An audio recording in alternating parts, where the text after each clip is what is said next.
Same old man. Game over. Johnny. You're gonna need a bigger potion. Why so simple? I am Iron Man. This is a tasty burger. Welcome to the InSession Film Podcast. Welcome to episode 582 for April 21st, 2024, and I'm JD Duran. And I'm Brennan Cassidy. Thanks for joining us this week, everybody, as we pivot from movies to the NHL playoffs. Plot twist. You would. Look, I saw the new M. Night Shyamalan trailer, and I figured we needed to throw in a twist in the spirit of M. Night. Well, maybe that's the twist of the movie. It doesn't take place at a concert. It takes place at an NHL game. Yeah, exactly. Turns out the concert was a facade. It was all CGI. It was holograms. Oh, wow. That's a blockbuster that's not going to age well. Yeah.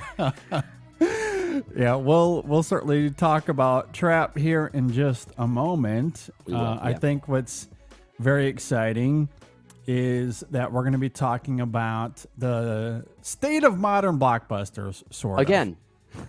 Again. So this is a little bit of a combination coming off the heels of our Michael Bay conversation that we had a few weeks ago with Brendan Streisnig, and how much fun, how incredible that conversation was. So in the spirit of that, and also for those that got a chance to listen to our bonus content last week, again, you can check that out via Patreon.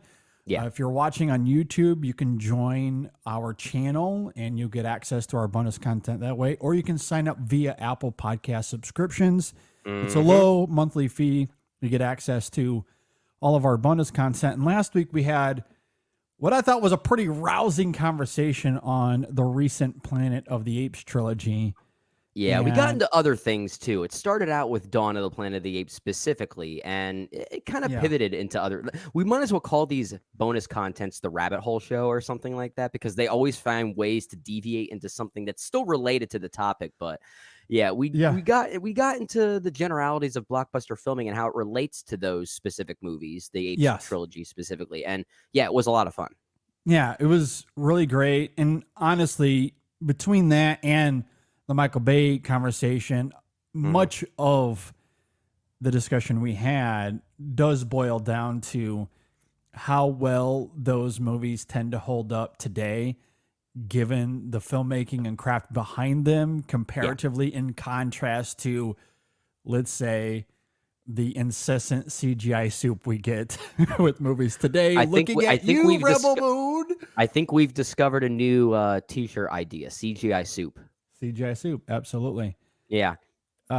Speaking of Zack Snyder, I threw up a tweet last night and stirred up a little bit of a hornet's nest. It turns out that when you tweet about 300 and let's say you're a little critical of the movie, oh boy, be prepared, because my mentions were not happy with me. I saw that. They're passionate. That fan base is passionate, for better and for worse. Mostly for worse, I think, in some cases. And it's funny because I actually think 300 is overall one of Zack Snyder's better movies. Even if I don't love it at all. Not even at all. I actually think it has some good things in it. I'm just not in love with the movie, but at the same time, I do think it is one of his better movies comparatively to something like, you're talking about Rebel Moon. Compare that to Sucker Punch. 300 is certainly a better movie. Absolutely. And I think that's what's so funny about the conversation that ended up coming from it. Not that I got too deep into the weeds, because I just didn't care all that much. And NHL playoffs have started, and that was my priority. Yeah, that takes priority. I don't blame you. But I don't wholly dislike 300 either. That's the thing.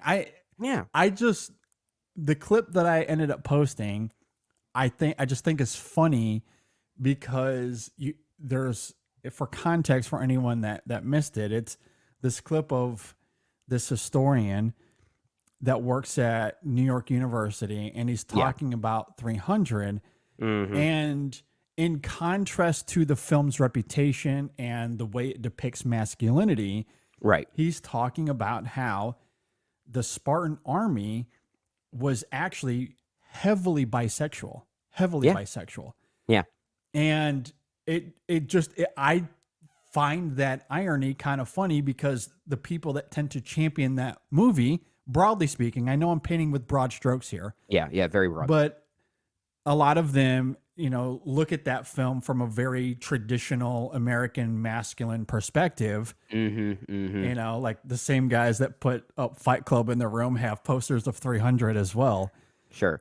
And, without thinking about how counterintuitive the Spartan army actually was to that trope, or at least to that, traditional American perspective. And then he also went on to talk about how the Persians depicted in that film is quite racist. And, it all stems from this place of xenophobia, and that, the Persian culture, like much of culture of that time period of Roman and Greek culture derives from Africa and Persia. And exactly. all of that is very influential even to today. So depicting them as these outlandish barbarians that are the antagonists that have very of that deep film. voices and they almost sound demonic. Exactly. Like it just, you portray these people as these monsters, where the 300 army in that film are all white guys. So it just, there is something very traditional about 300 that maybe harkens back to, classic epics from the 1950s and 1960s that may have had similar kind of demographical issues, to say the least. But I think this is what makes movies like this fascinating, is the historical inaccuracies. I don't think like there are many cases where historical inaccuracies don't necessarily make the movie worse. Well, and that's what I wanted to argue, because the mentions I got were so hung up on the idea of historical accuracy. Nothing that I tweeted about was about historical accuracy. That's not what that clip was about. But they saw it as, oh, you're criticizing my darling 300. Criticizing the we fact have that a it's problem here. Exactly. Like, of course it's not historically accurate. It's overly stylized because the graphic novel it's based on is. I mean, Gladiator's historically inaccurate too. like much of the intent of what I was going for completely went over people's head, because it's not about it being accurate. Right. I find the irony, the contrast of what the actual army was to the way it's perceived now, like American machismo, if you will, and how that bleeds into the perception of that movie. Like that contrast, that irony, I just think is funny. I find that interesting. That was the intent, and also the criticism of it, of its problematic depiction of its antagonist, we'll say. Like those are valid talking points. None of that has anything to do with historical accuracy. Like you can portray that film or in a way that is overly stylized, that isn't accurate per se, but be less problematic. That's it. Like that's ultimately the point. But at the same time, it makes 300 a bit of a fascinating movie, not necessarily because of the movie itself, but because of the mere existence of it and how our current sociopolitical climate is sort of provoking us to look at these movies a little bit differently and find what they could have been as opposed to what they were. And I think that makes them really interesting time capsules. So it's not a critique or even a praise to something like 300 for having that, or now being able to stimulate that conversation.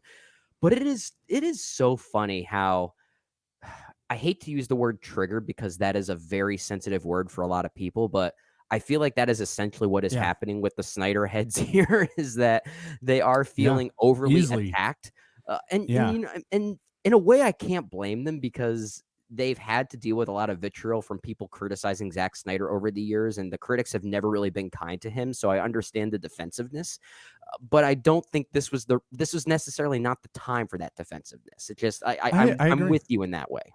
I agree. I mean, I don't think it's much of a stretch to say that when you look at the Spartan army, which are a bunch of white guys, and you look at how the Persians are depicted in that film, okay, I think it's a fair criticism to be lofted at that film. Yeah. That maybe that's a little gross.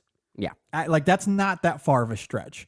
It's not. And again, it's not hard to see the irony of how American machismo it bleeds into the perception of that film, and you counterintuitive or you counter that with what the real Spartan army like. That's just an interesting talking point. It is, and Like, so many movies have similar issues, maybe for different reasons. In the middle of this conversation, I interrupted by saying a movie like Gladiator is not historically accurate. Yes, and even that might have exactly. some problems in similar ways, and I think that movie's great. So, Jurassic Park, not historically accurate. it's not really Fun movie. It's not Like good movie. I Like thought dinosaurs yeah, still birds are dinosaurs. Birds still exist. like I don't care about the historical accuracy of it. It's just how it is in execution. But like there's still elements of 300 I do like. Like I mentioned, I don't wholly dislike that film. But again, that's not the conversation people want to have, because to your point, there are some out there, some passionate Snyder heads that are easily They're a little combative. maybe triggered is the word. Yeah, I think it might be. However, I hate using at that any rate. word, but I couldn't think of anything else. But anyway, 300. It's not a terrible movie, but 300. might have some problems. Yeah, not going to be a movie that we bring up later, at least not for my. Oh yeah, and this for this particular topic, movies that age well. Yeah, maybe not. Yeah, that one's not going to be on my list. But I am looking forward to getting into that here in just a little bit. Before we do, though, I have an announcement here up front. I meant to do this last week, This is and good. Brendan let me forget.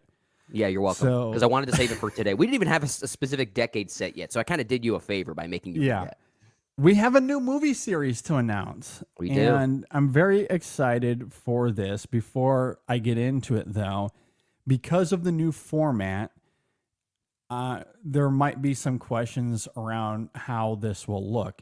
Yeah. And I know we had Ryan and Jay sort of dipped their toes into a movie series in the new format last year before they ended up leaving. And this is actually going to work a little bit different than what they did.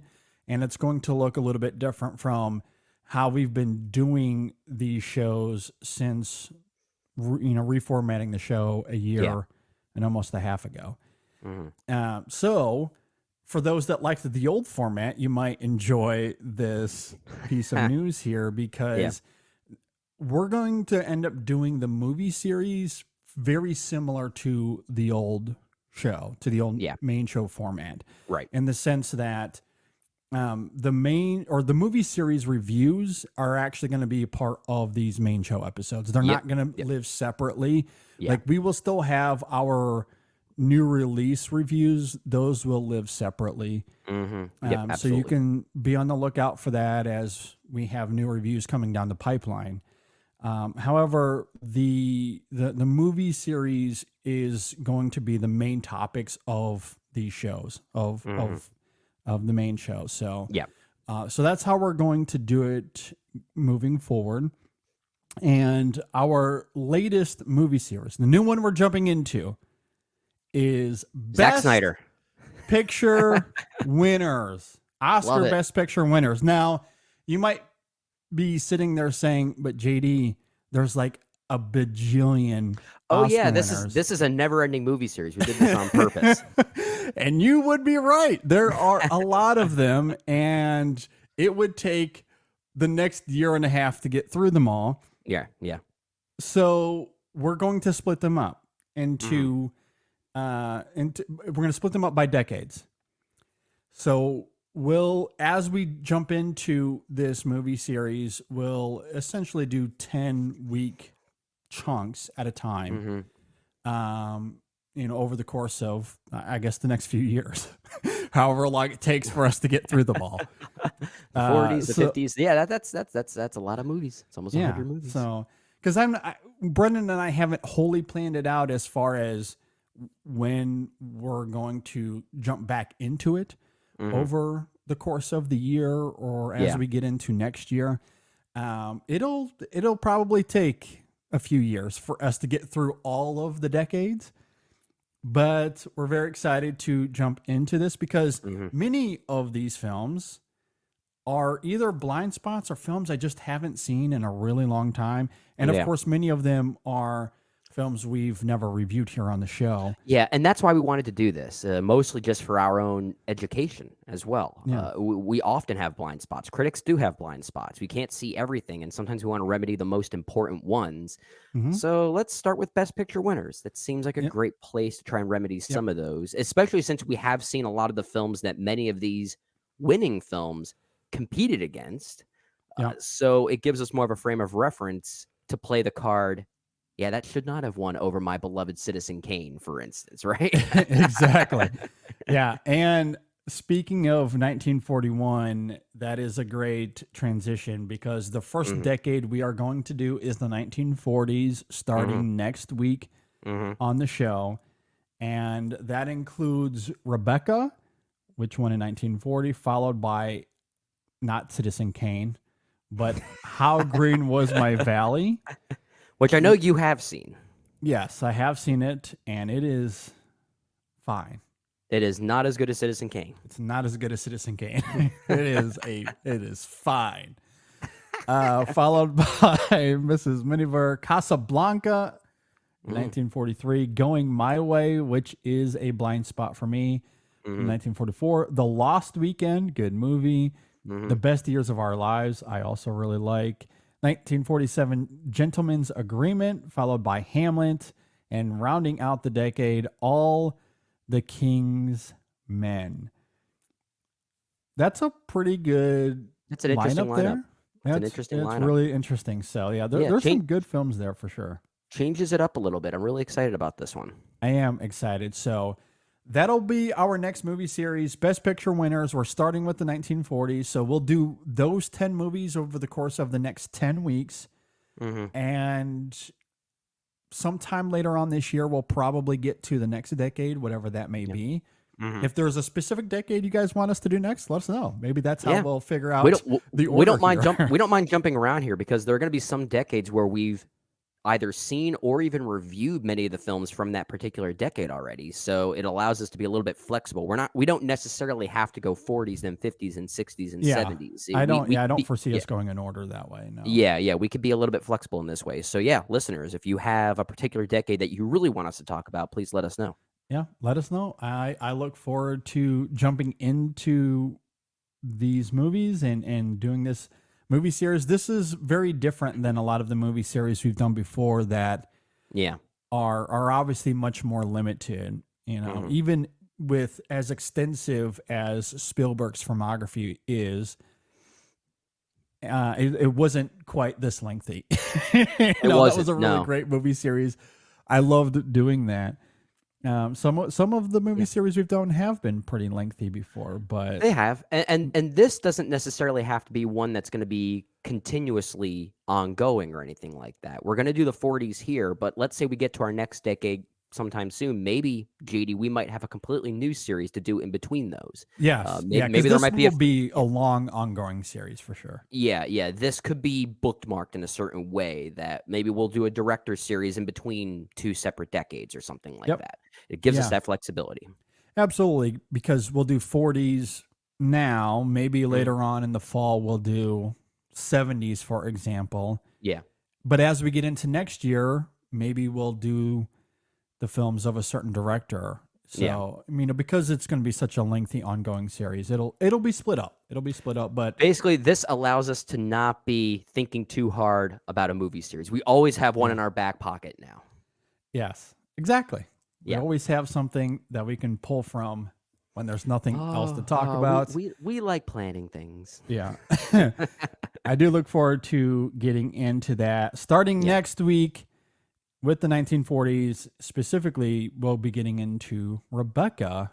Alfred Hitchcock's Rebecca. Alfred Hitchcock film. Have you seen Hitchcock's Rebecca before? I have. It's been a little while. Okay. I'm eager to revisit this one. I remember really liking it at the time. Okay. See, now this is going to be interesting. I'll go ahead and let the cat out of the bag now, and we'll see how or if anything changes next week. Mm-hmm. I like Rebecca. I don't love it. I don't love it as much as most people do.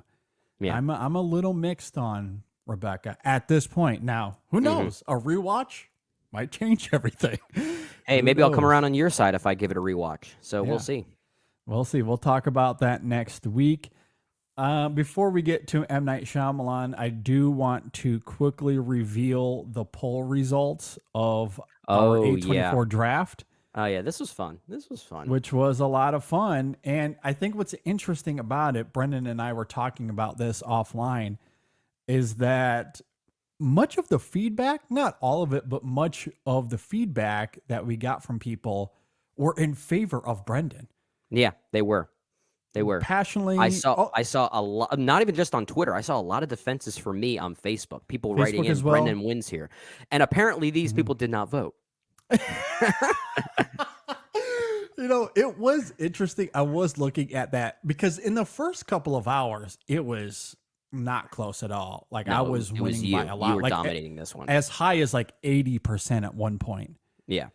And then Brendan started to make a comeback and we started to get that feedback. And it was interesting that for every comment that I saw in favor of Brendan, like the math just did not change at all. Like I was at like 65% for a long time. And I was a little blown away by that. So you could be onto something there. I don't know. This has happened before, hasn't it? We were sort of talking about this offline. There was another draft that we did. I forget which one in particular, where I ended up winning that one, but the comments and feedback were more in your favor. So it was sort of the reverse of what we're seeing here. It was the reversal of this. Yeah. I feel like we've seen this situation before. Uh-huh. Yeah. I don't know what it is about that. Maybe it's the idea of looking at the numbers, realizing that you're in the minority. And so then you feel compelled to say something and be vocal about it. Maybe that's what's driving that behavior. I really don't know. Don't you have to vote to see the numbers, though? You do. You do, yeah. So, okay. So what is this? Modern politics? You speak up, but you don't vote? It's yeah, it was really interesting. Or it certainly could be that coupled with people voting for me simultaneously as you're getting those votes too. Maybe. I don't know. Could have been a timing thing. I don't know. I wonder if anything would have changed if we let the poll sit for maybe a couple days longer. I don't know. I feel like it would have probably stayed pretty static to where it ended up. Just given, like polls only have a certain lifetime before people lose interest. And I think that's probably what would have happened. So, but based on the results, there was a bit of a comeback, just not enough to claim victory on this one. Well, I think that's why I tried to keep it top of mind a little bit. Like I'll keep the conversation going. Quote tweeted a few times just to keep it floating there a little bit, because you are right. I think after a few hours or even after that first day, it does tend to die down a little bit, which is why the percentages were like I was hovering around like 65% for a long time, but then I put it out there again. And in the last few hours, you ended up having that comeback, and it wasn't quite enough in the end, but it made it much closer than it was previously. It was fun. It was fun watching it like a Cinderella story about John Ford. So that was a fun draft. And I will say this though, like whether people were vocal for me or vocal for you, the one thing that was extremely consistent is that everyone was like, this was a tough call. Like it was really close. That's the whole point. That's the point.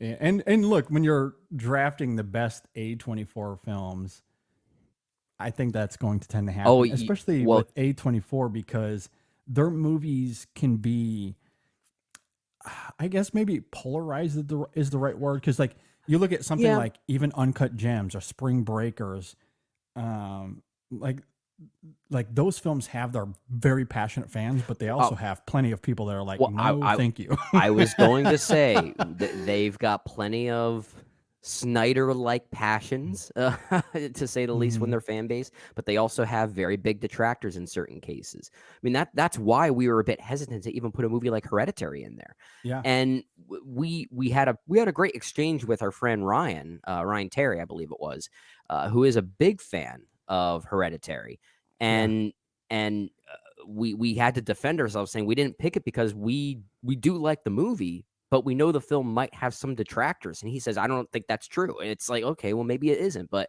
it's interesting true. to hear. No, it's definitely it's true. definitely true for those who live in our circle. I've seen the it. detractors as well.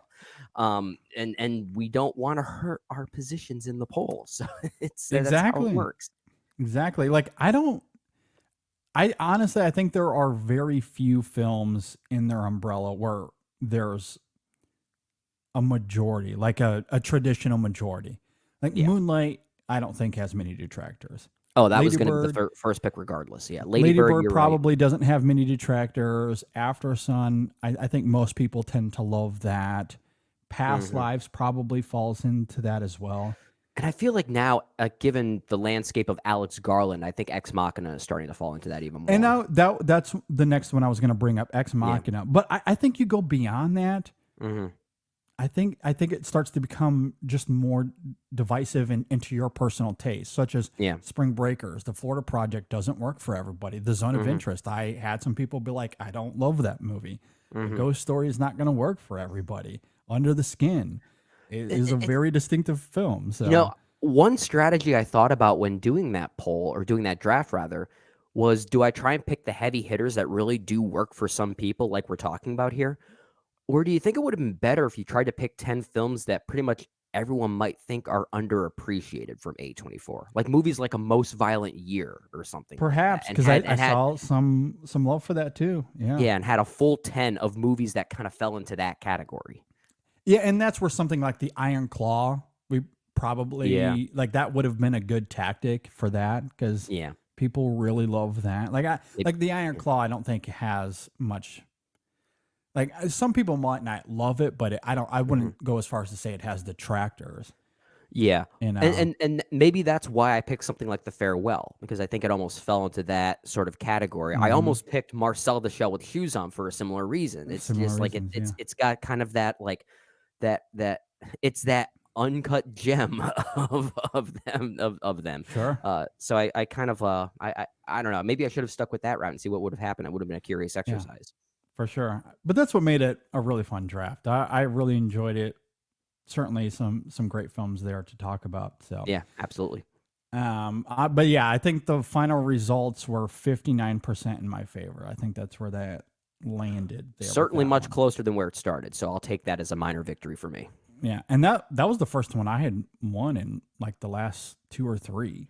So yeah, because we've done, I think, 5 drafts. I think you're still, if we've done 5, I think you're still 3 out of those 5. But I think the last 2, I think the last 2 I won in a row. So maybe that might you've be at least skewing won the last 2. Yeah, for sure. Yeah.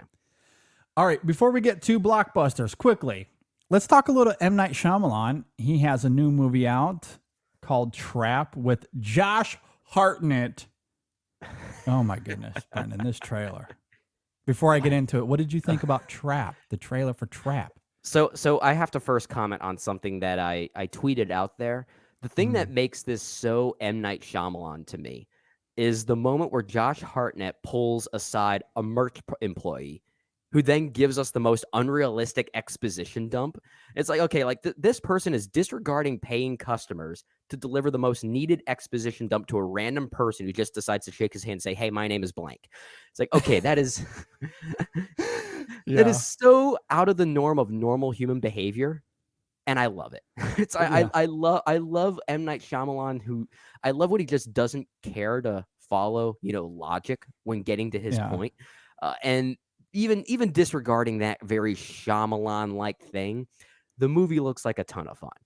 And clearly there's going to be some big misdirect here because this is a trailer that's more or less trying to tell you what the twist is mid-trailer, right? It's basically telling you that Josh Hartnett is this quote-unquote butcher serial killer, and this is that's a trap in for the him. synopsis. That was the synopsis. Such an interesting thing on social media this last week, people were freaking out like, oh my God, they revealed the twist in the trailer.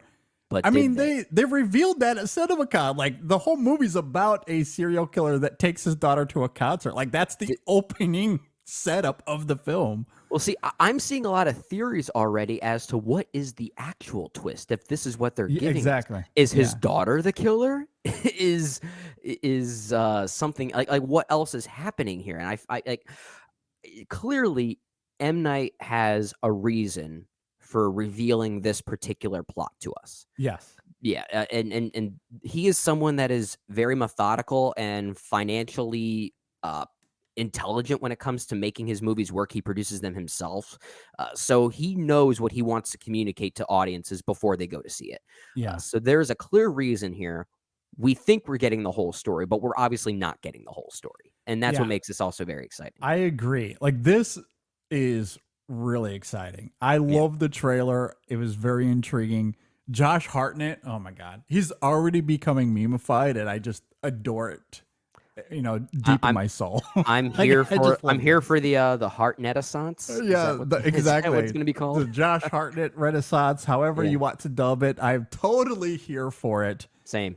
Going back to, what was it, 2017? I forget the name of the film, but he was in like some Japanese film around that time. Oh, Lucy is the name of it. Oh, yeah, I do Yes. remember that. I didn't see it though. I really like that. Like, I think it takes place in Japan or Korea. Forgive me, it's been a while since I've seen it, so the details of it are a little fuzzy. But yeah, he plays like he's an American in Japan teaching English to Japanese, I believe. Gotcha. Is the character there. Okay. And that was the first time I had seen him on screen in probably 20 years. So it was very exciting. And then, of course, he's popped up in a few other things over the last few years. Wrath of Man. I think Wrath of Man was sort of the one where people realized, okay, can we bank on this guy again? I was sort of mixed on the movie Wrath of Man, but I thought he was probably the best thing in it. Oh my gosh, I completely agree. And then, of course, he's in Oppenheimer in a somewhat prominent role. So yeah, I mean, and now he is here as the lead in Trap. So it's very exciting. I really do hope we get the Josh Hartnett Renaissance. I think we are. I think we are, and I think this movie is going to solidify that. I agree. Whether critics go for it or not, it never really matters when it comes to an M. Night Shyamalan movie. It's going to make money because he knows how to produce his movies and fund them accordingly. So and people, that's great.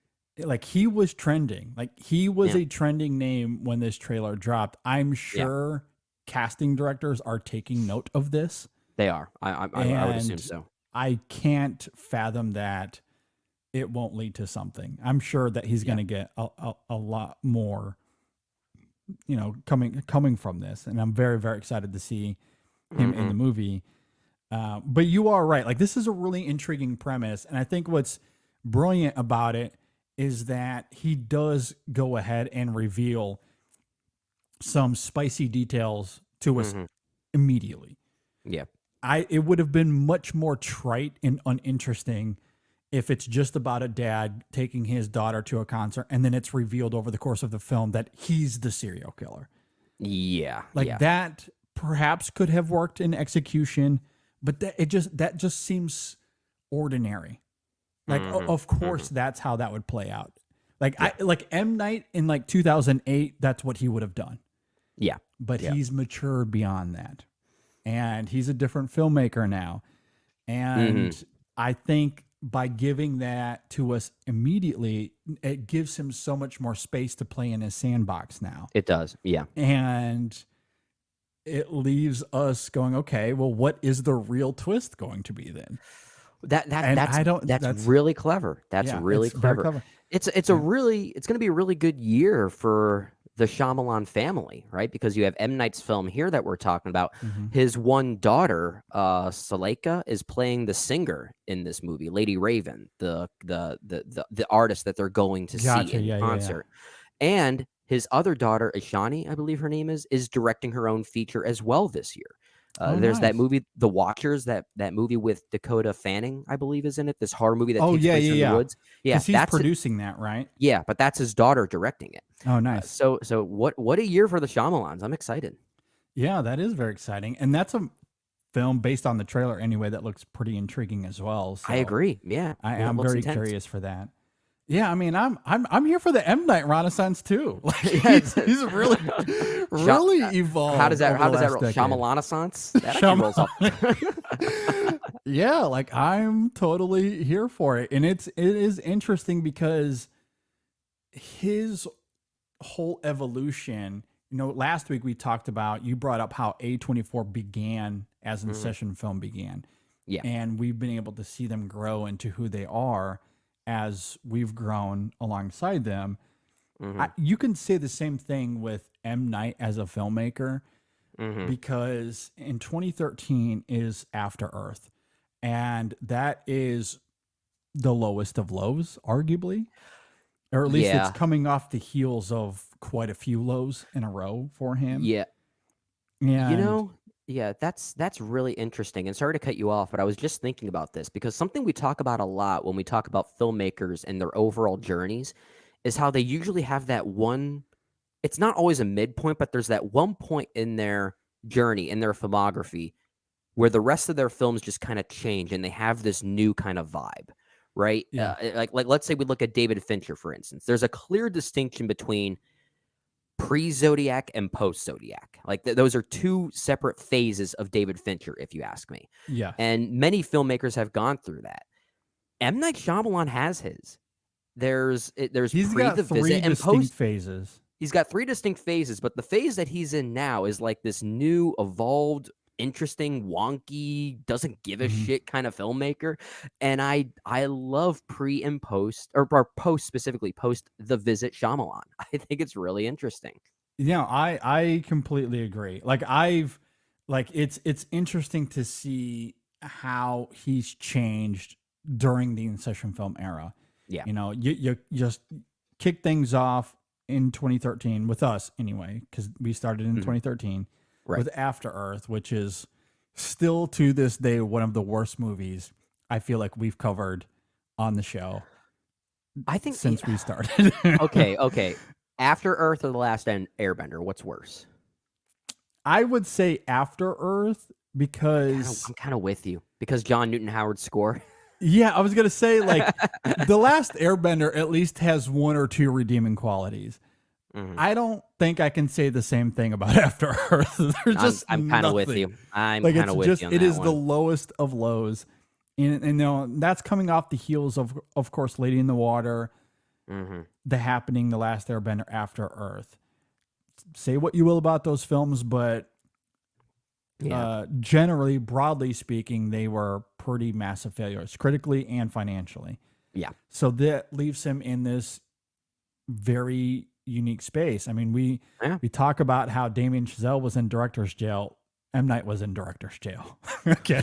He was in director's hell for a bit. He had a hard time getting out of that. Yeah, exactly. Like nobody was willing to give him any money. So he has to go back to doing the small thing. And like you and I have argued this over the years. I liked The Visit. I did.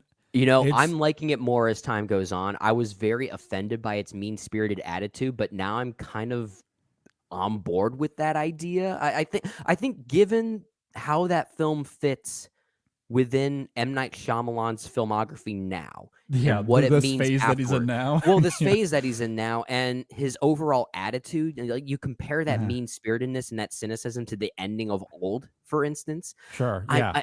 I does it work? Probably not. But I'm getting to an age where I'm appreciating filmmakers for acting on their cynical impulses, and The Visit is another example of that.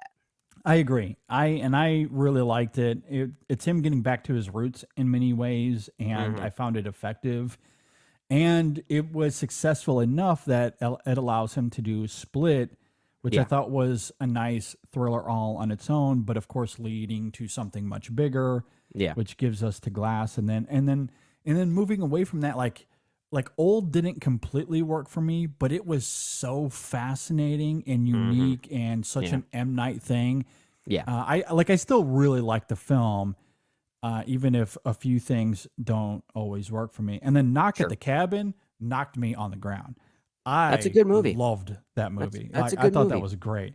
So, I mean, since The Visit, Knock at the Cabin is easily my favorite of them, but really appreciate Old. And I do like the split glass continuation of Unbreakable, even if both of them kind of have their blemishes. So, and then that leads to Trap, which just feels in line of who M. Night is now, and I'm totally here for it. Totally here. I'm excited for it. Yeah, awesome. I think Glass might be my favorite in this new phase, even if I think it might be one of the lesser movies as a movie. But that one was so intriguing and so interested in annoying what the fans thought they wanted. I kind of have to respect the swings that it takes. It is the anti-Endgame. It is, which and it's you very have to at least respect. It's very deliberately the anti-Endgame. It is not there to tie that trilogy up in a bow. No, and it, in a weird way, it made me appreciate Split even more, because I feel like Split is maybe the most conventional of these movies in the modern phase of M. Night's filmography. But Glass made me look back on Split as maybe this very deliberate conventional film to lead to something unconventional, to really kind of play with the form a bit. So it actually has a place in that trilogy now, even better. Well, I think that's absolutely what he's doing there, given that final reveal. Yeah. Because you don't see that coming because of its conventionality. Yeah. And that, I think, is really effective. And then it's also a great setup for what he does with Glass. I agree. I really like both. I mean, they have their blemishes for sure, but I do really like them. But I especially really like Old, love Knock at the Cabin, and Trap seems to be a really great continuation of those two movies. So yeah, it does. The M. Night Renaissance combining with the Josh Hartnett Renaissance. Oh my God. The Trappissance. So exciting. I can't wait. Like, this movie cannot get here fast enough. The Trappissance is coming. I love it. And it comes out August 9th. Happy birthday to me. How about that? Happy birthday to me. Does M. Night know you personally? He lives right down the road from me. Does he? Well, kind of. Go to his house and tell him I said thank you. I could drive to his house in like 5 minutes. There you go. Yeah. Never knocked on his door. He can't let us in, but I will say it's pretty neat living. You'll become trapped if you do. Yeah, I don't want to do that. Yeah. All right. Pivoting from that real quickly, Hitman. What did you think of the trailer for Hitman? I think the trailer is okay. Now I will say I'm very excited for this movie. And I think the trailer is kind of a misdirect. So in a similar way, we were talking about Trap being kind of a misdirect as far as what it's setting up. I feel like in many cases, Richard Linklater films are marketed in a way that's not really emblematic of how the film is going to be. Like, you see the trailer for something like Everybody Wants Some, and it is not a reflection of how vibey and conversational that film is. Sure. And the same thing could be said about something like even Last Flag Flying, for instance, which kind of marketed itself as this really tender war drama, post-war drama specifically. And again, it has this looseness to it, this trademark Linklater conversationality, if that's even a word. Sure. So Hitman seems to be marketing itself as this kind of, like fun, romantic crime comedy of sorts. And I kind of get the feeling, given the reviews that it has gotten so far, it's not going to be that. So when I say the trailer I think is okay, I think that might be deliberate to really try and, market this film in a way that it's not. And sometimes a movie can be rightfully mismarketed. Like mismarketing doesn't necessarily have to be a bad thing. It could be setting up something even better that you weren't expecting. So there is an element of surprise when you're actually there in the theater. And I love that with Linklater. I like being unsure of how the conversations are going to go and how loose his films ultimately are. It's always a new experience every single time. And I feel like we're going to get that with Hitman. So the trailer looks fun. I love the cast. I love the dynamic that we're seeing on screen, but I'm really excited to see how the final product is going to retain that traditional Linklaterness, if that makes sense. Well, I think that makes a lot of sense. I also don't know, to what you're saying there, how much pull Linklater has in the marketing. And the reason I pose it that way is that the trailer looks like Netflix marketing a film that's going to be on Netflix. Yeah. And it does have kind of like that Red Notice kind of vibe to it a little bit. yeah, like it just, to me, it like there is an absence of Linklater that might give it that conventionality, to your point, that feels like a misdirect. And that could be intentional. Maybe that was Linklater giving Netflix some cues as far as how to push the film. I don't know. But more than what you're saying there, it just felt like Netflix doing what Netflix does, for better or worse. Yeah. Mostly for worse. And looking okay. And the reason I really feel that way is you couple it with the film's poster, which is one of the worst I have maybe ever seen. I was thinking about bringing up the poster, but I kind of had a hunch that you were going to bring it up. So I saved my thoughts on that. It's I joked about it. Like does it not look like if I told Sam, here's Photoshop. I know you don't know how to use it. Do your best. You're 8 years old. You can figure it out enough. Create a poster for this movie. That's what he would come up with. Like an 8-year-old who sort of doesn't really understand Photoshop. Like it really does. So amateur. Like this is amateur hour at its finest here. It really is. And to your point, it does seem as though Netflix is really trying to market this as one of their typical straight to streaming thrillers, comedy thrillers, like, specifically. And the poster's representative of that too. Like, hey, we have a fun new romantic comedy on Netflix. Come and watch it. Yeah.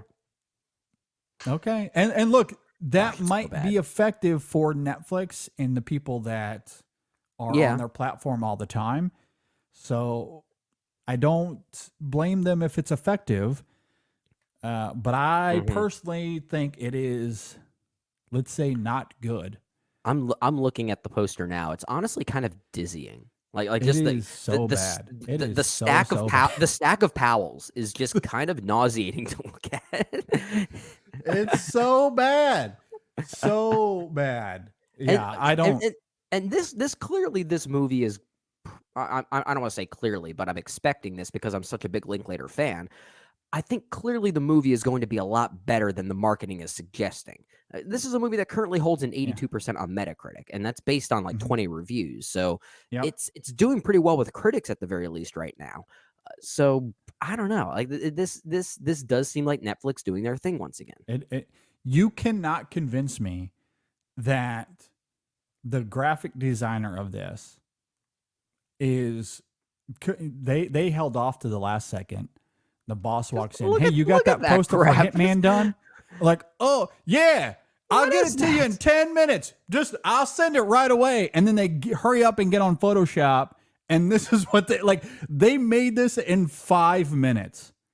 No doubt about it. And you know what? I don't necessarily mind like the Powells of it, like the different, you know, like characters he's playing. I think there's some funny facial expressions there, but it's the stack of it. It's like, how am I supposed to read that? Is that supposed to be like a giant letter I within Hitman or something like that? It's like no, because the I's already there. It's so weirdly structured. It's almost dizzying. So to your gag, if he was the I, how would you say it then? Would it be Powell's man? Well, okay, that's a lot of Powells to make an I. So it'd be like height man. Hit man. The I is there, so we can avoid it, but it's terrible. And look, I've been harping a lot on the poster here and how not great it is, but I think the trailer is indicative of that same laziness though. Yeah, I'm with you.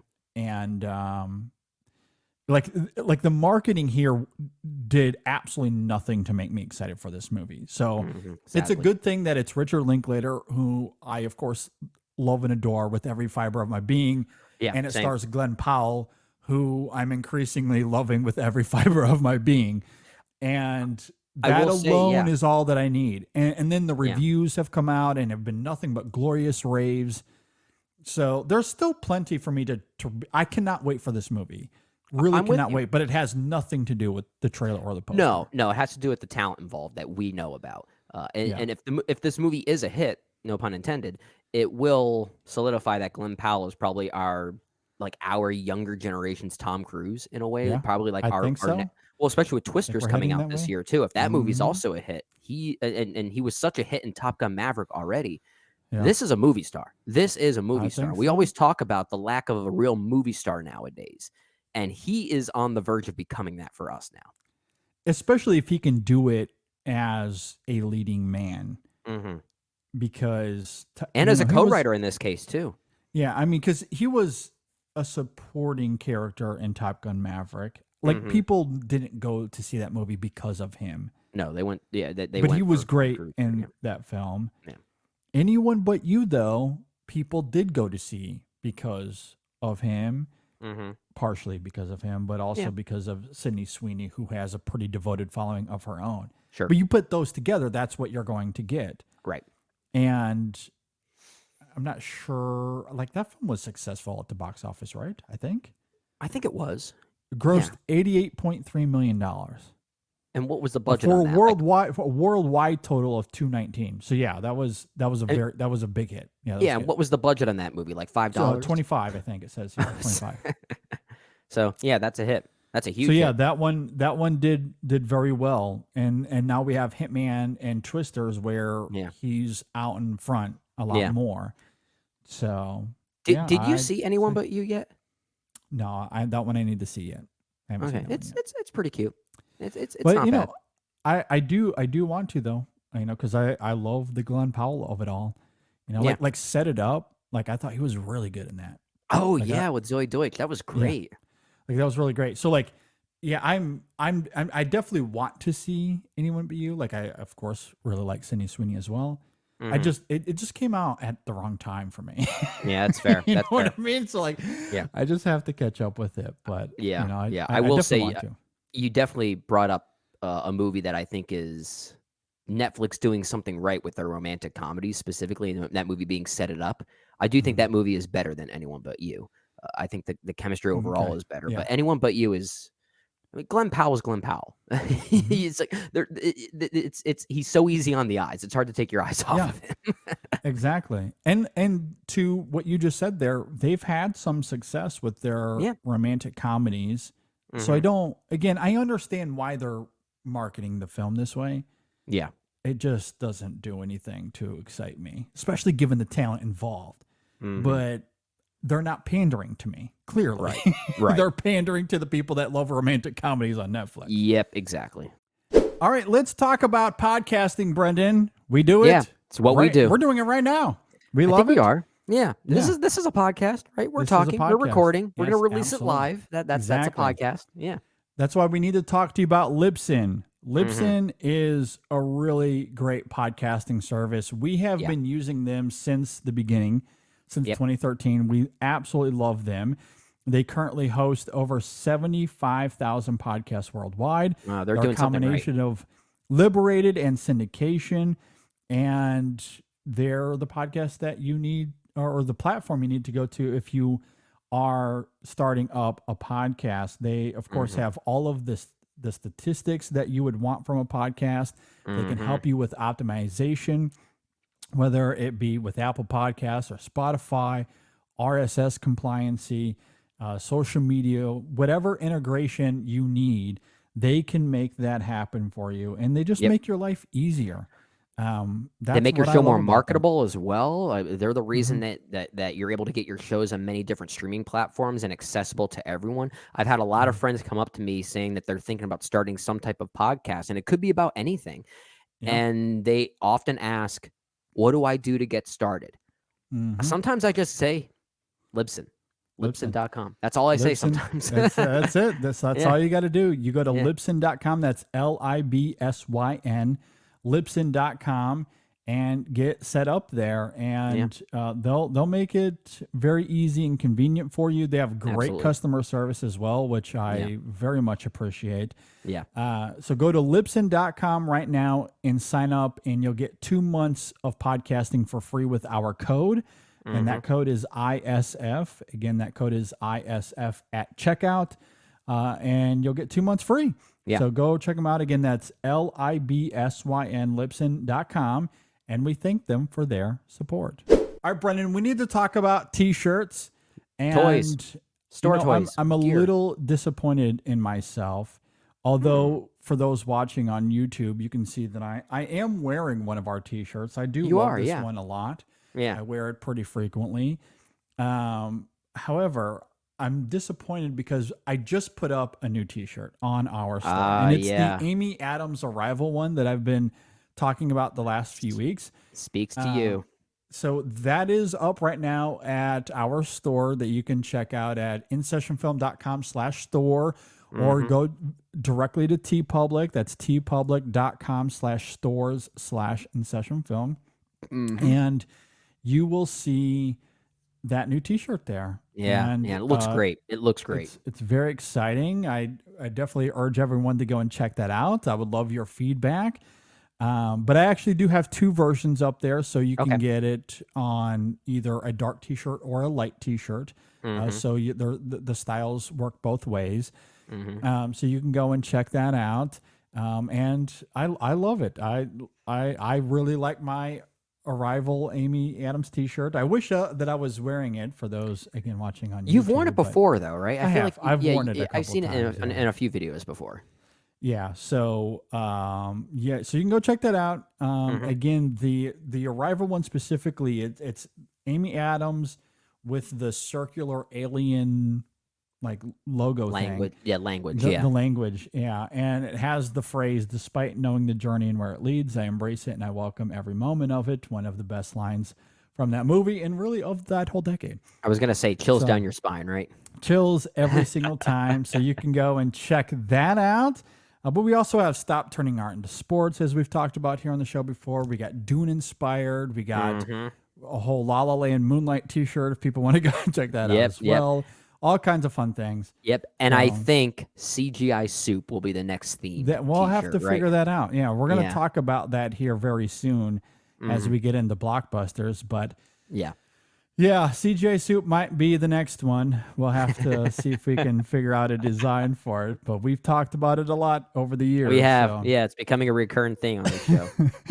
Again, that's InSessionFilm.com/store or go to TeePublic.com/stores/InSessionFilm. And for everyone that gets a T-shirt, we thank you for your support. All right.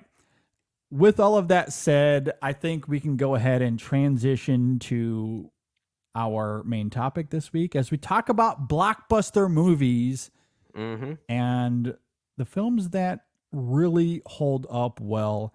As we noted up at the top, kind of jumping off of our conversation around Michael Bay and how we were talking about his films really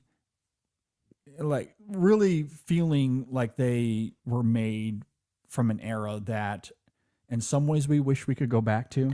There's a tangibility to his films you just don't see a whole lot of anymore. So many movies that fall into this category. And I think what really prompted this conversation as well, we were talking about this offline, but a particular movie from the late 90s is getting re-released in theaters this coming weekend.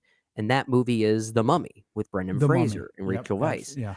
And that was one of those movies that you and I certainly grew up with. So there is maybe a little bit of a nostalgia blinder effect happening here.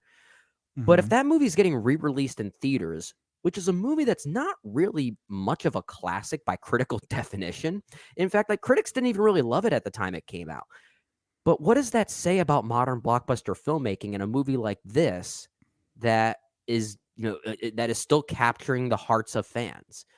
Is there something about it? Is it doing something that blockbusters just aren't trying to do anymore? And I think it might. So that's another movie that really prompted this conversation as well. Yeah, I agree.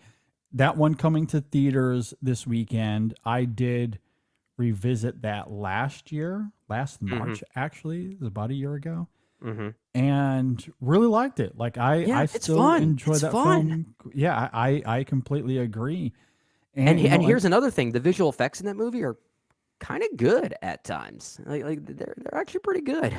yeah, I mean, they're a little wonky, but in a way that actually works for the creepiness of that Oh, film. they're inventive. Yeah, it's Yeah. inventive.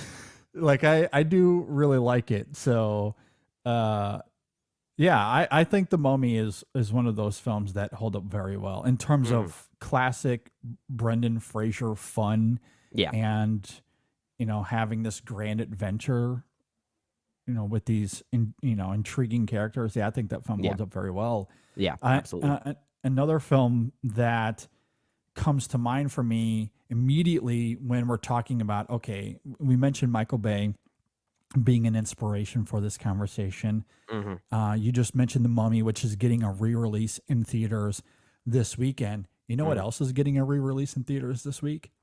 Spider-Man 2. I was gonna say my son too. I'm taking my son to see that, and I have to tell this story. Oh gosh, I can't wait. mentioned- I cannot wait. I mentioned the Dark of the Moon story a few weeks ago when we were talking about Michael Bay. And I see that Spider-Man 2 is coming to theaters. I immediately, of course, get tickets.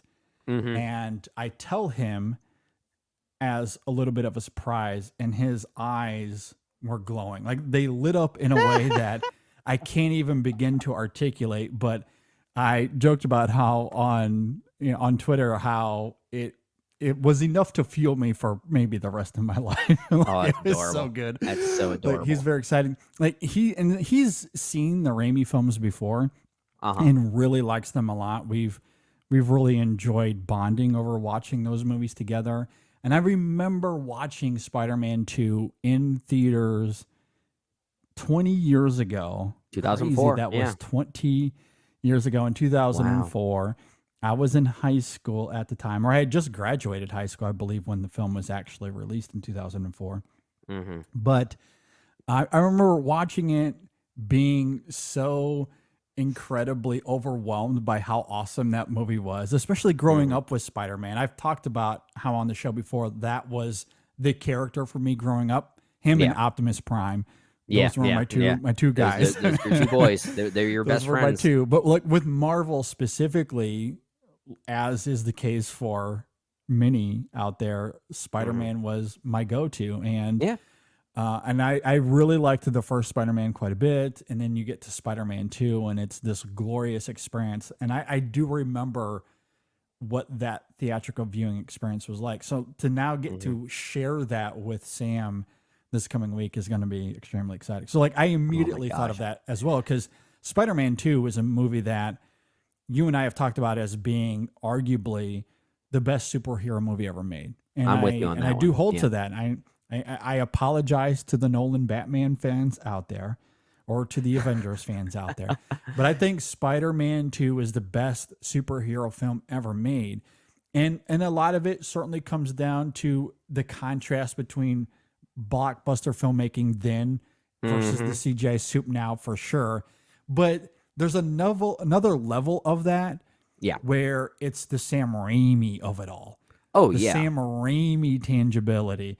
Like you think of that scene when Doc Ock is getting, he's turning into Doc Ock for the first time, and there's that horror scene on the operating table. That Oh is my so gosh. good. That is so good. See, that wouldn't be allowed these days. No. And when he does channel into that with, let's say, something like Doctor Strange in the Multiverse of Madness, which did have a few horror-like sequences in there, they felt sprinkled into a movie that was anything but a Sam Raimi film. Because at least Spider-Man 2 feels like a Sam Raimi film from beginning to end. And that's really the big difference. And then he's allowed to take a swing like that and scare children to death. It's amazing. And I love the swing that he takes. Exactly. And I just revisited the first Spider-Man a couple of days ago, and I guess as kind of a lead up to taking Sam to see Spider-Man 2. And there are some horror glimpses in that as well. Like I think of that moment with Norman Osborn when I think it was the first time he has an interaction with the Green Goblin in terms of the mirror. But like there's this like horrifying screech like as he like hears him for the first time. And it somewhat comes out of nowhere. Oh, so it's like if you're not paying attention, like it is an incredible jump scare. The sound. There are a few jump scares. The moment when Spider-Man goes into the burning building and he has to fight Green Goblin in that one. He thinks it's an old lady dressed in a hood. And the way he turns around and screams, it's like, okay, it's obviously a jump scare, but the shriekiness of that is not what you expect. And that's creepy stuff. Yeah. When he bursts into the house as she's giving the prayer. Oh, like, there's some good, like there's some really visceral horror moments in those films for sure. I like that first one quite a bit. Like the difference there, it's so sincere. Sincerity is, and both those films are as well. Spider-Man 3 certainly lacks that, but that's not because of Sam Raimi. That's that is a troubled production that really took away the heart of that. Clearly, that was clearly Sony execs going, look, these two films have been awesome and huge successes. How can we interfere and make it worse? Yeah. And I will say, you know, in a weird way, Spider-Man 3, I think can fit into this conversation we're having about blockbusters that age well. I don't love Spider-Man 3 at all, but I think it has some really good things in it. Like there are sequences that I think comparatively to the CGI soup of today do look really inventive and interesting. I think the transformation of Sandman himself, I think, is really great. The visual, the way that Venom is at least visualized, as much as I don't like the character, I think the visualization of it is really inventive. I agree. And I will say there's at least, you know, like conceptually and narratively, to have three villains like that and to have it be as cumbersome and messy as it is, there's at least some thematic unity binding them all together that it does kind of make sense. So there's still a great movie in there, and I'm able to focus on those things because of the CGI soup we see nowadays, that it almost makes those moments in Spider-Man 3 more heartwarming in a weird way. I agree. There's more of a uniformity to Spider-Man 3, even if it is quite messy at times. I still think it works much better than, let's say, something like The Amazing Spider-Man 2, where it just feels like everything is shoehorned into that movie. There's a great movie in Amazing Spider-Man 2 there somewhere, because I still really like the film in some ways, but when the Spider-Man of it all is, it is all over the place. It is. It really is a sloppy mess. It is. And I agree. Raimi's Spider-Man 3 is a little bit more seamless in that regard, even if it is still messy as well. But. Yeah, it's unfortunate. It's funny. There was a rumor going around that Sam Raimi would be returning to direct Spider-Man 4, starring Zendaya and Tom Holland. And my thought was, I would love to see him come back for Spider-Man 4, but not that Spider-Man 4. No, I agree. It's funny because I want to say someone asked Kirsten Dunst that on her tour for Civil War. I think it was Civil War. I think it was pretty recent. Yeah, it was recent, right? Where someone asked her about it, and her response was, "Well, of course, the money's awesome, and I need the money." So yeah, of course I would do it. I love how certain actors are not afraid to just admit, sometimes I just need a job. Because this work is freelance, right? That's how it works. So sometimes we forget that just because they're famous actors, they're not pulling in an annual salary all the time. It doesn't always work that way. Absolutely not. And while we don't understand the context for everyone, she was talking about how she has to pay for her family. I think she was paying for her parents as well. Like taking care of her grandparents, something to that effect, where, of course, Spider-Man money would really help with all of that. So, I can't help but think of this is a little off topic, but I can't help but think of this interview that Daniel Kaluuya gave on, it may have been Stephen Colbert or Jimmy Fallon, one of those late night talk shows. And I think it was promoting, or at least it was post Get Out. He had already been nominated for an Oscar for it. And he was talking about how his mom actually doesn't really appreciate his success as an actor yet because she's very old fashioned. And he said, so first thing I did, I called my mom when I got an Oscar nomination, and she said, "That's great. Does this mean you have a job?" Like, that was her response. Exactly. Absolutely. And that's why you're eager to get into a franchise, right? Yeah. Because it is more or less a guarantee that you're going to get a few paychecks, some big ones.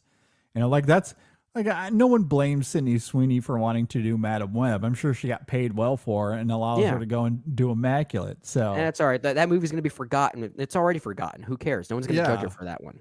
Like, directors do the same thing. Like, I want to go get paid so I can go do me. Like Barry Jenkins. We all know why he's doing The Lion King.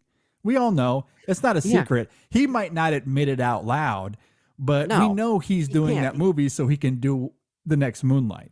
Yeah, that's the next the reason Moonlight or the that next gig. Underground Railroad, whatever it is. He's got it is. he's got ambitions, and clearly you need to fund those ambitions. It's how it works. Yeah, Chloe Zhao immediately took on a Marvel project, coming off the heels of an Oscar win. Like, of course you're going to do that. You want the money to go do what you need next.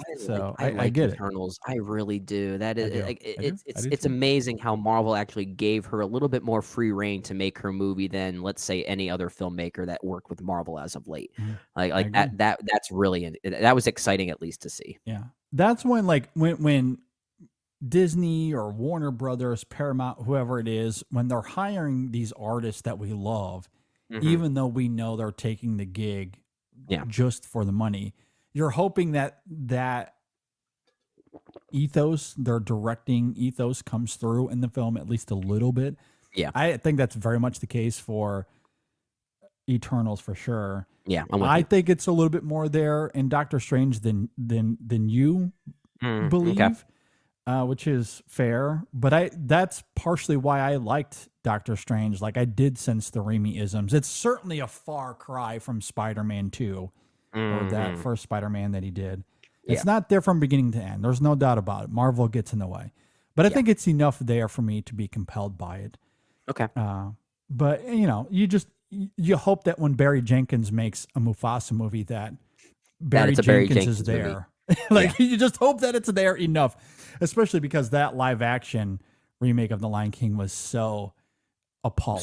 Was so banal. It really was. So banal. And I think Barry Jenkins, I'm going to check this as I'm talking, but I think he's working with a lot of his usual team for Mufasa.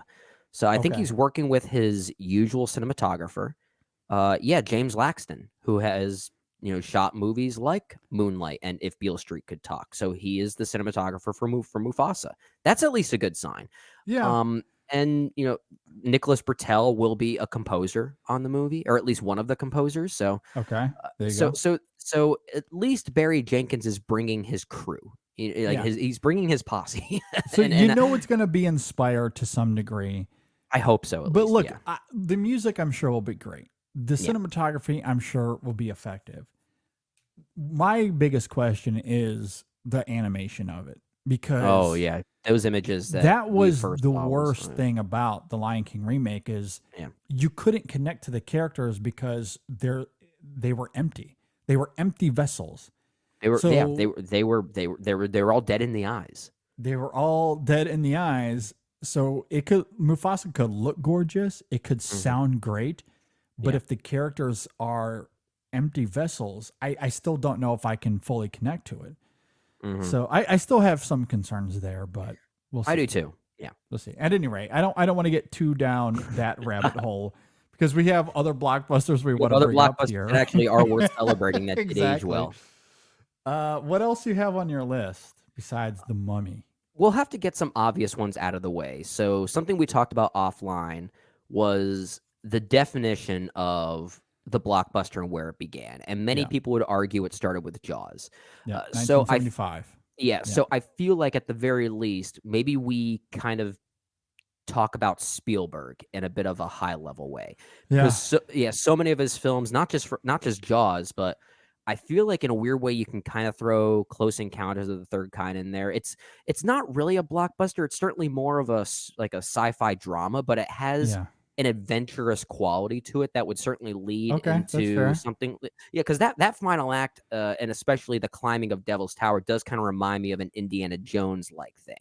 Okay. So there is a little bit of that there, and I feel like you could certainly say the same thing about Indiana Jones and then E.T. the Extraterrestrial. Those are all Spielberg blockbusters, at least back in the day, that I personally feel like aged pretty well. There is certainly more of a practicality to the visual effects that might be a little wonky for younger viewers who are not used to it, but they tell compelling and emotional stories, and that's what's most important here, and that's why I think they age well. Yeah, I mean, this conversation absolutely begins with Steven Spielberg, not just because of the definition of the modern blockbuster, which, as you noted, many point to Jaws as being the first. However, yes, you look at E.T., Jurassic Park, Saving Private Ryan, Indiana Jones. Close Encounters of the Third Kind is interesting because I've never really considered that to be a blockbuster, although it was made for $19 million and grossed $306. So it did fairly well at the box office. Yeah. In 1977. And I know there was the bet between George Lucas and Spielberg regarding Close Encounters and Star Wars. Or Star Wars, yeah. So Spielberg might have considered it to be another massive movie in line of something like Jaws. I guess I just look at, because for me, Close Encounters is my favorite Spielberg. It's top 3 for me. Yeah. I think about the way he profoundly examines that family in context of who we now know Spielberg to be and how he examines his childhood in his movies. That is all over Close Encounters. But it's done so in a challenging way. It is. It's very challenging. That makes it kind of anti-blockbuster, at least the way we view blockbusters exactly. nowadays. Yeah, like we've both of us have found ourselves in debates over the Roy character because it's understandable why people are repulsed by him and they don't agree with his decisions. And I don't think you're supposed to. I think it's very he absolutely abandons his family. That is kind of a fact in that movie. It's just how you feel about it in the context of the movie and how you respond to it. Exactly. So like I guess I look at it so intimately as a Spielberg examining his childhood and his family upbringing and looking at it as a family drama that sometimes I do miss the adventurous spirit of it, the blockbuster spirit of it, admittedly. But yeah, I mean, it is, it's a UFO movie. Well, the thing, it's interesting because we talk about Jaws being the first blockbuster, but that was really just given the commercial response for it. Like Spielberg didn't make Jaws thinking I'm going to make the first blockbuster. And in some ways, like you think about it, Jaws it's not really a big movie. It's a big movie because of the response and the way that people went to go see it and spent money to go see it.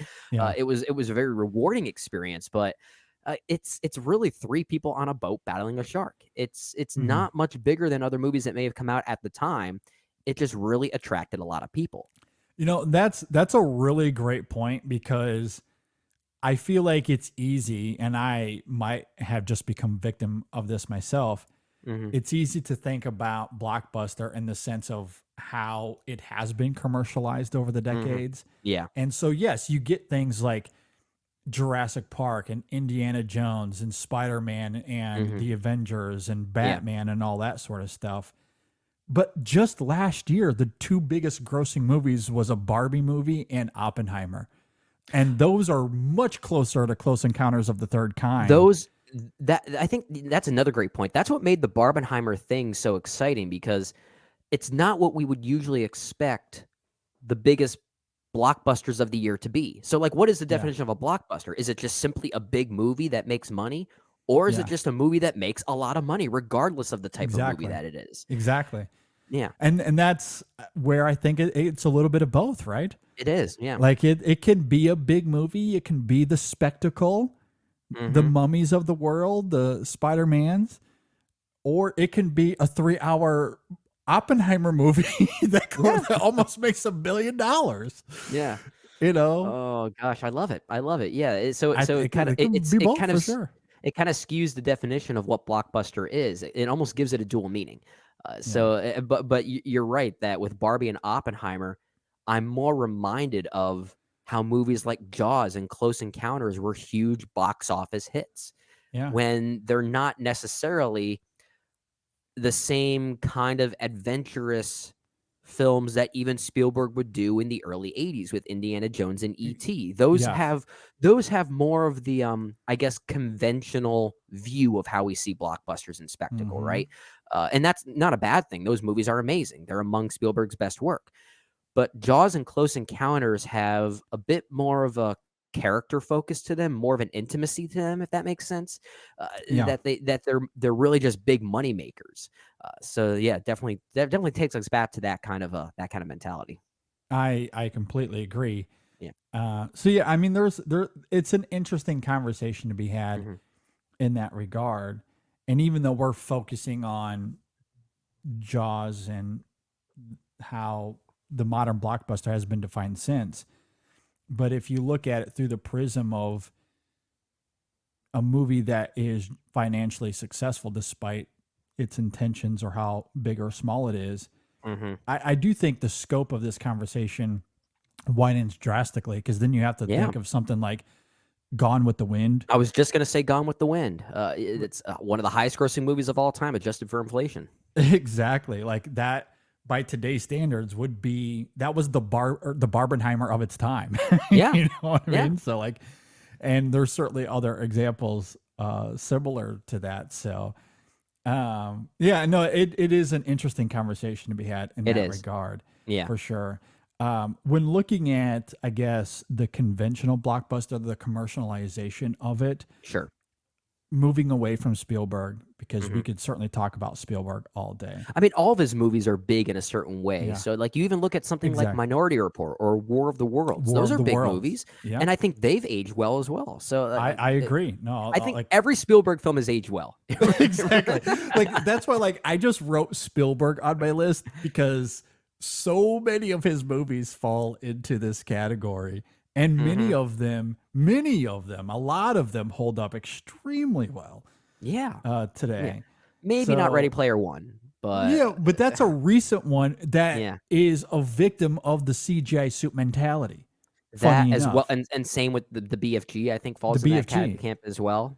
Exactly. Yeah. And perhaps that's what's so bitingly captivating about this conversation, right? Because we love Spielberg. Even his movies today, away from the spectacle, are still really great.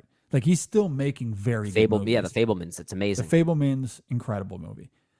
So what does it say about the modern blockbuster that even Spielberg, who started this whole trend Mhm. and has become a poster child for it since, because he's made so many great blockbusters over the years, iconic, legendary blockbusters, that even he is a victim of this. And Yeah. the blockbusters he makes today are in line with that same CJ suit mentality, that his blockbusters don't really separate themselves. That honestly Isn't sounds that crazy? that sounds like the premise for a modern day horror film. Like, it really does. Yeah, like it kind of like I would love to hear Steven talk about this, and if he can move away from the CGI mentality and do something that is in line of Yeah. 'Cause like the way he defined spectacle in the 80s and 90s. Yeah, I would love to see him take a hand at that again, but maybe it doesn't have to be away from the studio system. If there's any problem here, it has to be a studio system trusting Spielberg to make the movie that he wants to make in the way that he wants to make it. Yeah. Because the CGI soup thing, we seriously have to make that a T-shirt. We're saying this a lot right now. I know. We But really do. yeah, but it's clearly a method in making movies more easily, and Yeah. that's clearly something the studios want to do. And if Spielberg can't even be trusted to do that, then that's a problem. That's a scary thing. I agree. I agree. It's an interesting conversation for sure. Yeah, yeah. Moving away from Spielberg, though, another movie that I wanted to bring up, and I don't really recall if we've brought this up on the show before. However, Okay. it came to mind because I have seen some people tweet about this in, I would say, recent months that I think is in the spirit of this conversation. Although it does at times fall victim to the CGI thing, given its premise and what it has to depict. But I still think it very much holds up. Now, I think as I reveal this, could there be some nostalgic blinders to this? Maybe. But Okay. I would still argue that it holds up, and that is the original, the first Men in Black. Oh, that movie Which rocks. I That movie love. rocks. Okay. Like I love No, that movie's great. Yeah, I love that movie so much. And I want to say I've talked about this on the show before, but I think you have. Yeah. Men in Black has, and again, maybe some of it is the nostalgia of it, and some of it could just be the craft of it and everything that coalesces to what it is. But that is such a comfort movie for me that anytime I'm feeling depressed or sad, melancholic in some sort of way, that is usually a go-to for me. Like I can put that on and I feel like I'm able to transport to a completely different universe where I can escape. And it's interesting, like because I feel like that's what makes these movies special. I mean, because it is about escapism in a lot of ways. It is, and it visualizes that escapism in a very inventive and unique way. I think that's what makes that movie age so well. And this is directed by Barry Sonnenfeld, who also directed those first two Addams Family movies, which, say what you will about them, I actually think Addams Family Values, the sequel, is quite incredible. But those have a very particular visual palette to them, kind of gothic looking, and Men in Black has that as well. In fact, it's not really a coincidence that I think, and correct me if I'm wrong for not just you, but anyone else listening, that Barry Sonnenfeld was a cinematographer for Tim Burton at times. Oh, wow. So That's interesting. Okay. Yeah. So, and even Men in Black kind of has like a bit of a Burton-esque kind of feel to it. But I think that's what makes it age well, is that even if all the visual effects might look a little bit dated from a computer imagery standpoint, they're inventive, they're weird, they have a really interesting look to them, and they do something really smart by combining those visuals with some practical versions of those same visuals. So like that first alien encounter that happens 5 minutes into the movie, what's the character's name? Mikey, that has the two moving eyes at the top. Yeah. Like we see a full digital rendering of that character, but then we also see practical versions of him as well. So seeing both kind of helps create a sense of tangibility, even when that tangibility is no longer there. It's like an illusion. Yeah. And Men in Black does that often, and it's a very intelligent tactic. I'm with agree. you. I think that movie's great. I absolutely agree with what you're saying there. And quickly to respond to what you were saying about Barry Sonnenfeld, he did not do Burton, but he did do quite a few Coen Brothers movies, though. Oh, okay. He did Blood Simple, Raising Arizona, Miller's Crossing. He's also the cinematography for Misery and Big as well, the Penny Marshall film Big. Oh, yeah. So, yeah, he did some pretty great movies, actually. Some pretty good movies as a cinematographer. For sure. But yeah, no, I agree with what you're saying there as far as like how the film is able to bleed practicality with CGI in a way that is quite seamless. And then you also think about, because today this would be a motion capture performance. It would be, yeah. But you think of the performance of Vincent D'Onofrio in that film. And look, I love motion capture. I'm a proponent of it. We talked about that quite a bit in the Apes trilogy conversation we just had. But even when we reviewed those films in real time, we talked about how Andy Serkis should be nominated for an Oscar. And I reiterated that heavily last week with their performances in Dawn, not just him, but Toby Kebbell as well. They should have been nominated for Oscars. So motion capture, I'm a proponent of motion capture performances. So don't get me wrong. It's not as if this couldn't work, but that's what makes Men in Black such a fascinating time capsule of a movie, because they didn't do motion capture. This was a few years from Lord of the Rings. I don't know where the technology was at the time, but the fact that they just put him in that makeup and said, go to town. Yeah. And he gives that performance. It is unreal. Like what he's able to do with that character. Vincent D'Onofrio is one of the most committed actors that we don't give enough credit to. I don't think we talk about him nearly enough for how committed he is to whatever role he's doing. He is. Yeah. If you need to bleep me out for this here, go ahead. But he's a badass. He really is. Yeah. No, he's absolutely incredible. And like, I love the commitment, love the conviction of him in that film. Really goes for it, and coupled with the makeup and costuming as well. I have to give those crafts their due as well, because that makes the character what it is as well. Yeah, and so he becomes this intimidating, formidable presence in the film that I do think is very effective. Yeah, and yeah, I love the way they use New York as a setting. I think is really great, but very much a character. Yeah, that's a character in that film. That's another thing is most of these blockbusters, big films, whatever you want to call it, from back in the day, they had a real focus on sense of place. Like most of these movies nowadays. Okay, we're gonna say the word CGI soup once again. It's not just the CGI soup; it's the fact that everything surrounding these actors doesn't feel like a lived-in place. It feels like they're in a box. And so much of these old movies were shot on location. And when they weren't, they were melded with on location visuals. So there was a smartness to that. And yeah, New York City is kind of the star of Men in Black in a lot of ways. It really is. Like for a film that is as galactic as it is, with these large scope stakes, it is contained and small. Yeah. Yeah. And I do love that. It's a great movie. There's actually a thematic through line with that, right? Because you think about the ending of that film, and they very brazenly talk about how something can be so big and small simultaneously. Yeah. So there is, I don't know if that was intentional or not, but it is an interesting thematic parallel. Oh, and it makes the final image of the movie so interesting. Yes, exactly. The marbles, right? Yeah, that's what you're talking about. That's so neat. Yeah, absolutely. Men in Black's a great movie. It really is a great movie. It's so good. It's so much fun.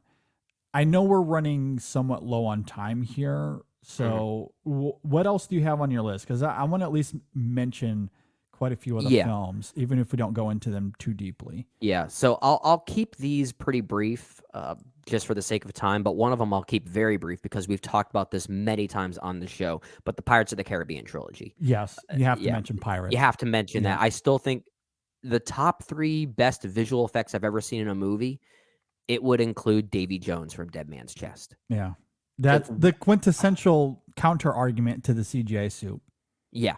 Yeah. It's amazing. I can't believe that movie, those movies are like over 20 years old at this point now. It's incredible. Absolutely incredible. I know you just mentioned it there, but genuinely, there hasn't been better CGI in any movie. I don't think there have. Do you? I can't really think of anything. I would. This might sound like a hot takey kind of statement. I don't mean it to be. I genuinely feel this way. I prefer the visuals of the Pirates of the Caribbean trilogy over anything in Avatar. Yeah, no, because I love Avatar, at least the sequel. But I agree. Like, as great as that film is, and as much as I admire James Cameron and what he's trying to do, and visually, there is a dazzling effect to those films, but I do think they're more CGI. Like, you can feel the denseness of the CG. There's more of an argument that those movies are almost like animated movies, and that's not a bad thing. That's not a bad thing at all. They are beautifully rendered animated movies in that regard. There is still a sense of tangibility to them, even when they're not always tangible, and there is a 3-dimensional quality to them, even if you don't see those movies in 3D. Like you could still sense the scale and the depth of field with those. Yeah. But I am still to this day more impressed by Davy Jones's tentacles playing an organ. Like visually, that impresses me more. I agree. The only other film or films that I think come close to it are the Planet of the Apes movies, I was going to say, specifically yeah. Dawn and War. Dawn and War, I think, come close. But yeah, there's really not a whole lot that can compete at that level, though. Yeah, that's a difficult one. So let's get Pirates of the Caribbean out of the way. I think that's a very obvious choice. But a few others I have here. Keeping to the realm of superhero movies, we talked a lot about Spider-Man and Raimi's Spider-Man films specifically. We can certainly talk a little bit about Batman, and we've talked a lot about the Burton Batman films, and I actually think Batman Returns it's between Batman Returns and Spider-Man 2 as my two favorite superhero movies ever made. Yeah. But as far as movies that we think age well in the context of this conversation, I think I'd actually cite Batman Forever in that one. I like it. It's kind of a weird movie. It's kind of a weird and wonky movie. So weird. Yeah, I love that it is. Yeah. And like the weirdness of it visually, and the fact that so much of it is still shot on practical sets. There is still that tangibility that we try and look for in blockbusters. So I'll at least give Batman Forever some credit there. Yeah. And then a few of these are obvious classics, but I think they look even better now given the heart and soul of these movies. But let's say something like Back to the Future, for instance. Okay. Yeah, Back to the Future. Die Hard, another classic example there. Hard. The Princess Bride. Predator, of all things. Okay. The last one I have here, and then I'll toss it back over to you. And this is, again, another obvious one, but I think this one ages well for reasons outside of just the blockbuster mentality, and that's Top Gun, the original Top Gun. Top Gun. I have that on my list here, yeah. Yeah, and I think that ages well because of how it was maybe misinterpreted thematically when it first came out.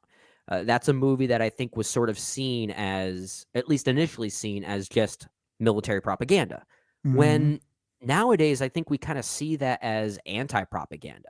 We almost see that movie as kind of deconstructing the machismo of modern military and how that could actually be a problem. So I think it was easy at that time. That movie definitely came out at a time when it was easy to latch on to its main star as the hero. Yeah. But it's more nuanced than that. Really, Val Kilmer's the hero of that movie. Tom Cruise is kind of the bad guy. Maverick's kind of the bad guy in some ways. He's the one that has to learn the lesson.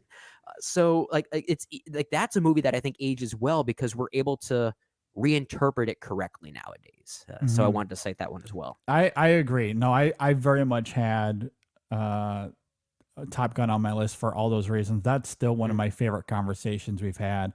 Yeah. And I do love how that film deconstructs masculinity in a way that is a little bit of what we talked about earlier with 300. Like you think about it in a certain way because it does on its face depict masculinity in a certain way, as does 300.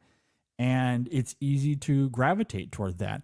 I mean, you ask any Navy pilot that has flown in the Navy over the course of the last 20 years since that film came out, and almost all of them will tell you that they were inspired to enlist because of that. So people do connect to the bravado of that film, but underneath that film is absolutely deconstructing masculinity. And so that's one that does certainly hold up for me as well. So yeah, for sure.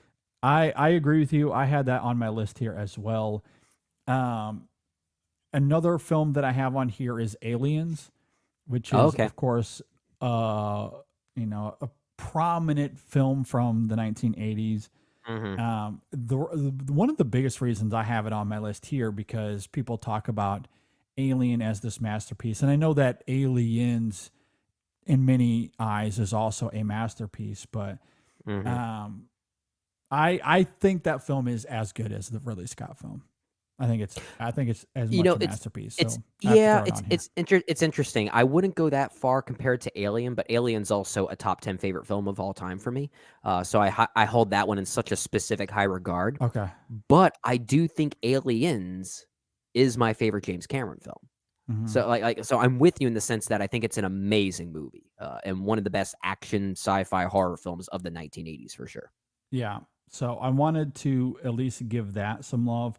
I also had the Tim Burton Batman movies on here as well. Batman Returns is a favorite of mine. I do So love good. that film. So I just love good. its gothic aesthetic and the way the penguin, like the penguin.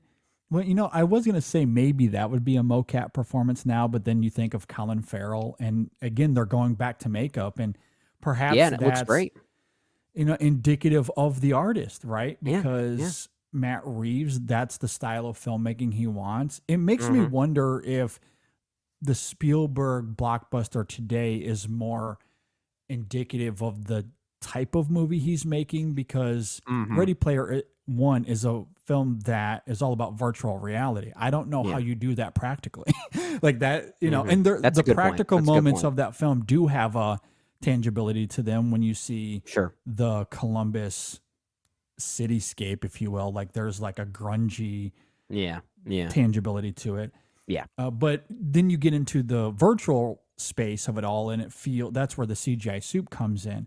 So maybe that's more of a product of the type of movie or the material that he's basing that film on, more so than, let's say, if Spielberg was also doing Batman Yeah. or The Penguin, would he lean into his practical side for that? Maybe. Yeah. Maybe he I would. mean, knowing Spielberg, I giving him the benefit of the doubt, I would say yes.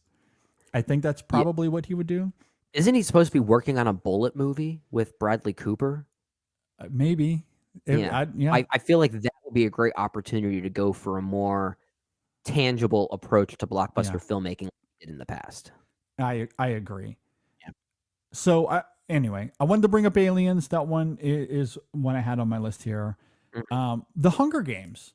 I'm a big defender of the Hunger Games as well. Yeah, that's a good point. There's, what it is about those movies that I think age pretty well is that in the slew of young adult dystopian adaptations we were getting, the Hunger Games films are kind of hard to watch at times, and I mean that as a compliment.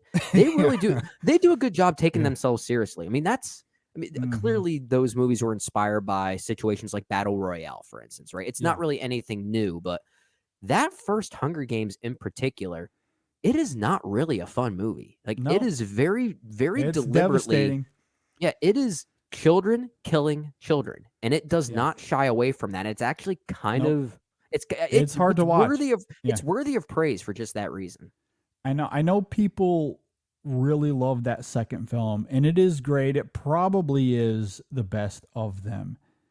But I think that first Hunger Games deserves a lot more love than it gets because of that reason that you're talking about. It very much commits to its violence. Even if we don't see it directly, they do pull their punches a little bit because, again, it's kids killing kids. Yeah. So the idea of it is always still there, and that's what it's really still helps heavily it. implied. Like you still get a shot of a little kid that looks no older than 10 with a sword coming toward his head. Yeah. Like we see that on screen. So we might not see the actual slice and dicing, but it's implied enough that it's still visceral. You will still see weaponry in the background, or at least there'll be insert shots of, let's say, a dagger like that is dripping with blood. So, Exactly. So that film does a really good job holding on to that visceral quality and I agree. really trying to devastate. And I think the emotion of it lands partially because of Jennifer Lawrence and her performance. She's really good in these films. And that's maybe another conversation for another time, is performances in these movies, because sometimes you can phone it in, give a half-ass performance that may and sometimes or may they not get work. overlooked. Sometimes they get overlooked just because they're blockbuster films. Exactly. And sometimes you get Jennifer Lawrence, who is as committed in those films as she is in her Oscar-winning films. I agree. She's really great. And I also think about the score. Like James Newton Howard's score in that first one especially, and that theme for Rue is so good. It is iconic so good. Yeah, it's really good. Yeah. It's incredible. Yeah. I'm with you, man. I'm with you. So like those first two Hunger Games films, at the very least, I think hold up very well still. Yeah, I'm with you. I think the first one is my favorite for that reason. It just it almost it's almost documentary like at times, which I know a lot of people haven't liked about that film, but that's something I actually responded to. I agree. I'm totally there with you. Yeah. Another one in recent years, I think we're far enough removed from it at this point. Okay. I'm trying to think of the year. 2016, 2017. So, I mean, we're at 7 to 8 years. Yeah, 7 to 8 years, I guess. Going back to Ridley Scott, The Martian. I think about The Martian. Which is that was 2015, I think, actually, wasn't 2015? So, yeah. Okay, so we're almost a decade in, yeah. Yeah, almost 10 years. And I think about The Martian to me, especially as time has gone on and we keep talking about CGI soup. I mean, there's a lot of tangibility to that film that I think is great. And the visual effects of it, when he does lean into the CGI, I think it's quite great. But he relies on setting.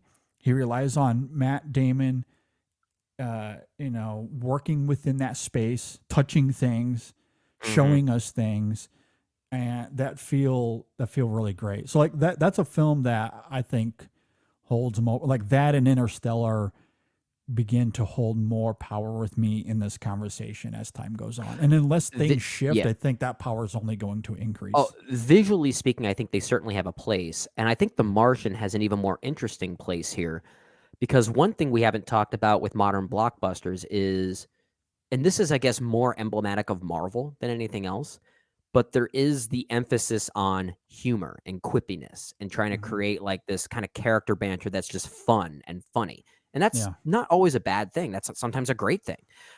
The Martian kind of does that too. And in some ways, its sense of humor is kind of Marvel-like. So what makes that movie work so well when in other cases it might not? It's like that almost makes The Martian stand out even more nowadays as a better example of that. And maybe it is what you're talking about visually and how that just kind of matches it. Maybe it's the performances of it. It could be all of these things, but it's doing a lot of things that we see a lot of modern blockbusters do, but somehow it feels different and fresher. That's an interesting way to look at it, I feel like. I agree. I completely agree. Moving on quickly, since, again, we're getting low on time, there are at least a few others I want to briefly mention. The one that we can spend at least a minute discussing here that I think people would be extremely upset at us if we at least don't mention here. 300? 300. The Matrix. Yeah. Got to talk The Matrix. At least you have to bring up The Matrix. And I mean, it completely revolutionized how the blockbuster was made, and it's still really great. And look, you and I have even defended the sequels. I think Reloaded is my favorite Matrix film. Like I think that's the one that I think really ages gracefully. Because that first film was very inventive. It's always going to be a classic because it was so fresh for that time. But The Matrix Reloaded took swings. It didn't always work, but it took chances. And I respect those chances. And I think those chances are why it's aging well. At least it is for me. Because we don't see it that often like that. Yeah, I think Reloaded, I know people get angry when you say something like this, especially because there's a significant contingent of people who still think the sequels are terrible. So they're going to be really angry when I say, I think Reloaded, I mean, you just said that it's your favorite. I think Reloaded is as good as the first film. Yeah. I think it's great. I love it. The courtyard scene is bad. That admittedly is the Polar Express level of animation. That does not hold up. But that's one scene in a movie that is otherwise pretty flawless. It is a pretty long scene, but I also give the Wachowskis some credit there for at least trying to attempt something that wasn't ever attempted before. So like the ambition is there, but what really stands out to me with regard to Reloaded is it's the final conversation between Neo and the architect. Like that kind of density doesn't happen in blockbuster movies as much as we would like. And it commits to the fact that it's trying to confuse us. I love that. I really do. I think the romance between Neo and Trinity is more fully realized much better. It's so much better. It is. Yeah. I agree. Yeah. I mean, the first Matrix is great for all the reasons everyone has ever talked about, but I think Reloaded is as good. As far as to I'm go on the concerned, record again. as far as I'm for that. concerned, of the 4 Matrix films, there's only one I don't like, and that's the third one, Revolutions. That's the only one I don't like. Yeah, I still like that one. Okay, I like it. I like it on the whole. Okay. I don't dislike it. I feel like I'm most polarized on the new one, even though it's a film that I do like. Mm-hmm. I think maybe my reaction to the latest Matrix is more to do with the conversation around that film. Yeah, that's fair. Because That's fair. It to be, and this is just to me. I know some people see the film differently, and that's perfectly understandable. Mm-hmm. But I've sat here and defended that first Star Wars film when they rebooted the trilogy, The Force Awakens. Yeah. I've defended that a bajillion times here on the show. Mm-hmm. So like I can't help but laugh at the irony to the response to that film, and then when this new Matrix films comes out and essentially does the same thing. Like from a plotting standpoint, it is the exact same as the first film, but it very purposefully subverts everything. You see, like the formula is the exact same, yet people responded to that and not The Force Awakens. Like it's so hilarious to me. And so I'm just like, I just sit here baffled. So like whenever people bring that up, like those are the feelings I'm wrestling with. That's fair. At any rate, is there anything else on your list you want to at least mention real quick? Because we're really getting low on time here. I'll just quickly mention one. You mentioned The Force Awakens there. What about anything in the prequel trilogy? Maybe Revenge of the Sith at the very least. I was going to say the third one, Revenge of the Sith for sure. I don't know if the other two have really altered too much for me over time. Yeah, I'm not sure about that either, but I think there's an emotional core to that third one. Yeah, but I've always kind of liked the film for that. I always really liked that one, yeah, and I think that emotional core saves it, but I think, visually there is maybe more of a realization of what Lucas was going for, trying to create this this kind of digitized world. I think there's more of a density to it in that film. It certainly feels like the movie he was trying to make this entire time with that trilogy. Sure. Yeah. No, that film I think holds up pretty well, dramatically and even visually. I think it's the better of the three for sure. Yeah. But I guess in the spirit of that, another film to bring up that you and I have talked about over the years that's very akin to what we just talked about with Reloaded, and that's Return of the Jedi, which I think, given the evolution of Star Wars as a franchise, and where those stories have gone, and you think about not just the discourse, but just kind of, I don't know, how Star Wars has seemed to come to this abrupt halt in many regards. Yeah. I know at the time, like the second film is heralded for sure, and I think as a result of Empire being what it is, that Return of the Jedi might have been a little deflating as a result. But I think that film, especially in the context of this conversation, holds more weight than it ever has before. Because visually, it still holds up extremely well, and narratively and dramatically, and especially like emotionally and thematically, like that film holds so much weight that the rest of these films just haven't been able to capture, like at all. Like The Force Awakens, I think, comes the closest. I'm with you. Return of the Jedi is my second favorite Star Wars film for all those reasons, and I like the Ewoks. I don't care. I do too. I like the Ewoks. I do. Yeah, suck on that. What you see in little baby Yoda. I was trying to think of the name. I forgot the name for a second. Grogu. Is it Grogu? Yeah, Grogu. I'll quickly mention that first X-Men film. I like think that one. It's still good. I like that one. We talked about the Ghostbusters franchise, the 84 and 89 films, I think fall in line in this as well, especially when you compare them to the recent films that have completely missed it altogether. They missed the point. It makes those films look even better. You got to mention Titanic. Sure. We mentioned James Cameron earlier, Titanic being such a huge film. Yeah. And it's interesting because that is a big film, a big movie. Yet I also feel like at its core, it's this romance though. And it's this, exploration of class.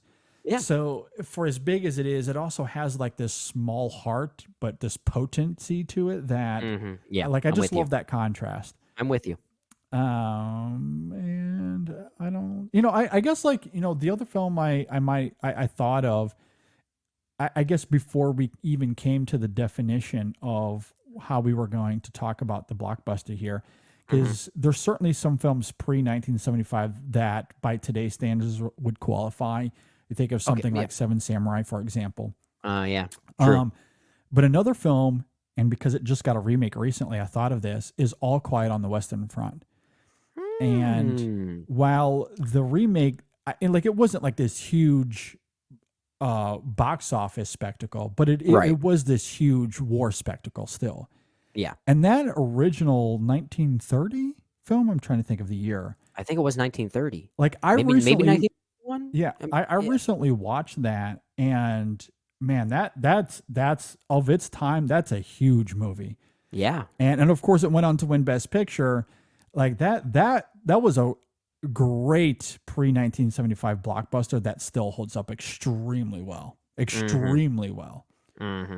Like in terms of its cynicism for sure, but even the spectacle and the action of it all, it's great. Yeah. So I'm with. Okay, that's a great point. Good stuff there. Anything else? I think I got through everything here on my list. I got through everything on my list as well. I'm sure there's others that we haven't thought about. So for those listening and watching, we'd love to hear from you on this. Speed. What do you think about Speed? I haven't seen that film in so long though. Okay. Oh, maybe crap, Speed? dude. Oh crap! You just opened up a wormhole here. I think. Okay, now the show might go long. I can't believe I can't believe I forgot about Speed. I think that is one of the best movies of the 90s, period. I think that's a masterpiece of an action film. Okay. Yes. It makes me so sad that director, I think his name is Jan de Bont, who directed that film, was also a cinematographer in other films as well. He's directed Speed and Twister in the 90s. And Twister's another one. That's another one. I was going to say that. Bring that up. Yeah. I love okay. Twister. So I'm glad you brought this up. Food. Thank you, Philip Seymour Hoffman. So good. Dude, you're taking his vows. That's sweet. I can quote him all day. But Twister as well is another one that I think ages pretty well. And I think that one has a centralized kind of love triangle that was criticized at the time. That's even more fascinating now when you look at it symbolically with the film that it's the world of the film that it's portraying.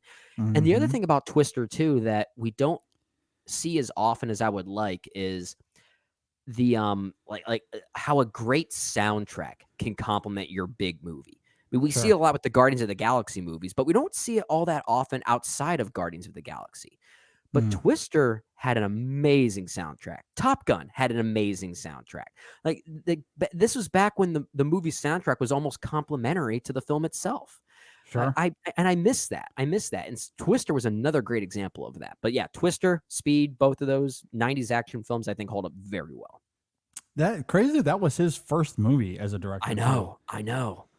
That's pretty wild. And then he directed Speed 2, which a lot of people forgot about. Then he directed The Haunting, which a lot of people forgot about for good reason. Then he directed the sequel to Lara Croft Tomb Raider, The Cradle of Life, I think it was, which I think I remember liking more than the first one, but that's about the best thing I could say about it. Fair. And I don't think he's done anything since. Yeah, I think that's it. Yeah. But he at least has a few good ones there. He's got two great ones. Some iconic 90s action films too, even. Oh yeah. But I still stand by what I said about Speed. I think like top 5 action films of the 90s. I don't know if I would pick Speed for that, but I would certainly have it in the back of my mind and be part of the conversation. I agree. No, Speed is certainly deserving of a mention. That was made for $30 million and grossed $350 million. So what a hit. That's a big hit. Because I also thought of, speaking of Keanu Reeves, the Catherine Bigelow Point Break. Oh, Point Break. Now that one, that's one of those iconic 90s action films. It wasn't a massive spectacle. I think it was made for 25, gross like 80. Okay. So it wasn't as big of a hit, but that's one of those that spoke to the cultural zeitgeist, maybe much more than Speed. Maybe. Arguably, anyway. Well, So, okay, yeah. You know, I but think you that's know, the point. you think of something like Point Break, and that's a film that I think holds up extremely well too. So I'm with you. Okay, I know. yeah, I know I we're love going Speed, long. though. I know Love we're Speed. going long here. So let me just quickly say this one. Trying to keep to the theme of Patrick Swayze, since he is in Point Break. What about Roadhouse? Yeah. I mean, Is that a would blockbuster, that though? be? I was gonna say I don't know if that's Blockbuster. It's a but- movie that I think has aged well. But is Yeah? it a blockbuster by the definition of don't what we're know. talking about here? I don't know. I don't know if I would call that a blockbuster. But you know, to your point earlier about it's not about the scale of it. What if it's like an Oppenheimer and it grossed $1 bajillion? I don't think Roadhouse did, but I don't have those numbers in front of me either. I'm going to try and pull it up to see if we actually picked the right one here. But yeah, regardless of that, 61 million on a $15 million. that's what I'm budget, seeing here so. too. Okay, so that's Not Oppenheimer. Let's just put it that way. big weekend movie, we'll simply say. Yeah, exactly. At any rate, I think we'll go ahead and end it there. Yeah, that was good great stuff. blockbusters that still hold up, and much of it holds up. One, because they were well made even for the time. The performances are memorable, and there's something about. I know we sound kind of old man, like get off my lawn here, but there's something about that style of filmmaking that feels immersive, that feels lived in, that feels transportive. It doesn't feel like content. Exactly. And I guess that's what it is. Yeah. You know, I'm still excited for a lot of the stuff like Twisters is coming out. Really looking forward to that. Even Deadpool and Wolverine, looking forward to that. Like, there's still a lot of and I loved Avengers Endgame, CGI soup and all. I loved Endgame. Like, you can still make great movies inside the scope of CGI soup. Yeah. But there is something about that immersive world building that you just don't get a whole lot of these days. Yeah. And I think it's coming back. Yeah. I think that method of filmmaking I think it is. coming I back. agree. I think it is. Yeah. Yeah. Which is and that's going to be exciting. Yeah, absolutely. Okay. With that, we'll go ahead and wind down the show here. Thanks everyone for watching and listening. If you want to help support the show, there's a couple of ways to do that. One, you can sign up on Patreon, patreon.com/InSessionFilm. You can join our YouTube channel. If you go to our YouTube channel, youtube.com/InSessionFilm, then you'll see a join button there. Just click that. You'll get access to all of our bonus content there, or Apple Podcast subscriptions. Again, all of that is a low monthly fee. You get access to all of that bonus content. Really helps out the show. And we'll have some podcast reviews coming up this week as well. We'll be getting into Zack Snyder's Rebel Moon. I think this is a dangerous one. I think this is going to be dangerous. Maybe, but we'll get into it. We'll also talk about the very weird. I saw Sasquatch Sunset on 420. I wish that I would have taken a gummy beforehand. That would have made the experience all the better, but I didn't think about it beforehand, so I missed that opportunity. But it would have been perfect on 420. I'll just say this now. Take a gummy and go watch that film, and you will have the experience of a lifetime. We do not condone the use of drugs on this show. But we'll have reviews for those two films. We have, of course, reviews of Civil War and Wicked Little Letters up right now if you want to go and check those out.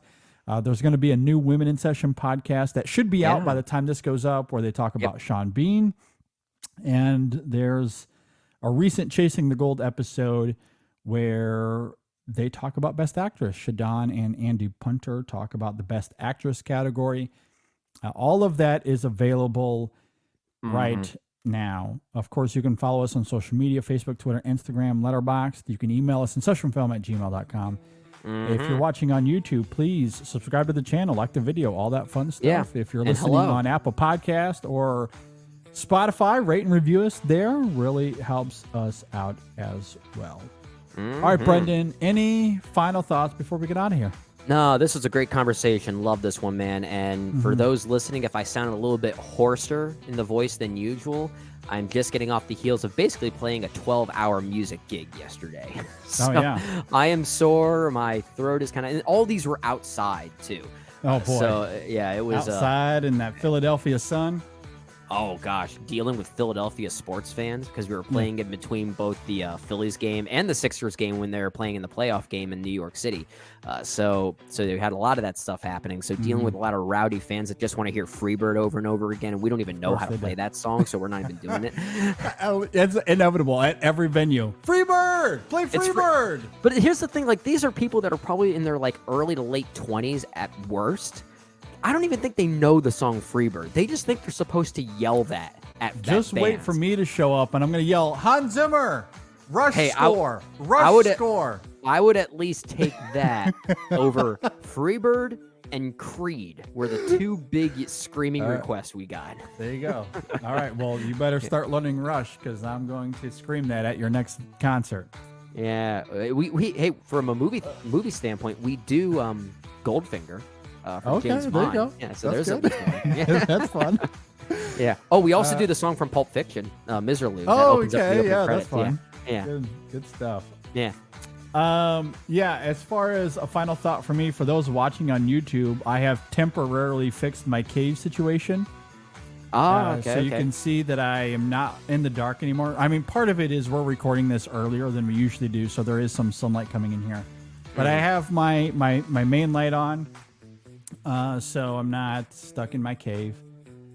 So I was able to get that fixed. Now, I still think for Wicked, I might just go full dark anyway. I was going to say, there's going to be a time and place for going full green, or in the case of Wicked, for how green that movie is, go a completely different color and just throw people off. When the situation calls for it, I still might enter the cave. Yeah, I don't blame you. At any rate, and NHL playoffs are on. I'm very excited. So I'll be have fun with that. Glued to the TV screen for the next 2 months. There you go. At any rate, thanks for listening, everybody. Thanks for watching. We'll see you next time on the InSession Film Podcast. We didn't mention Lord of the Rings, but Lord of the Rings. Lord of the Rings. Not Hold up. not CGI suit. Nope.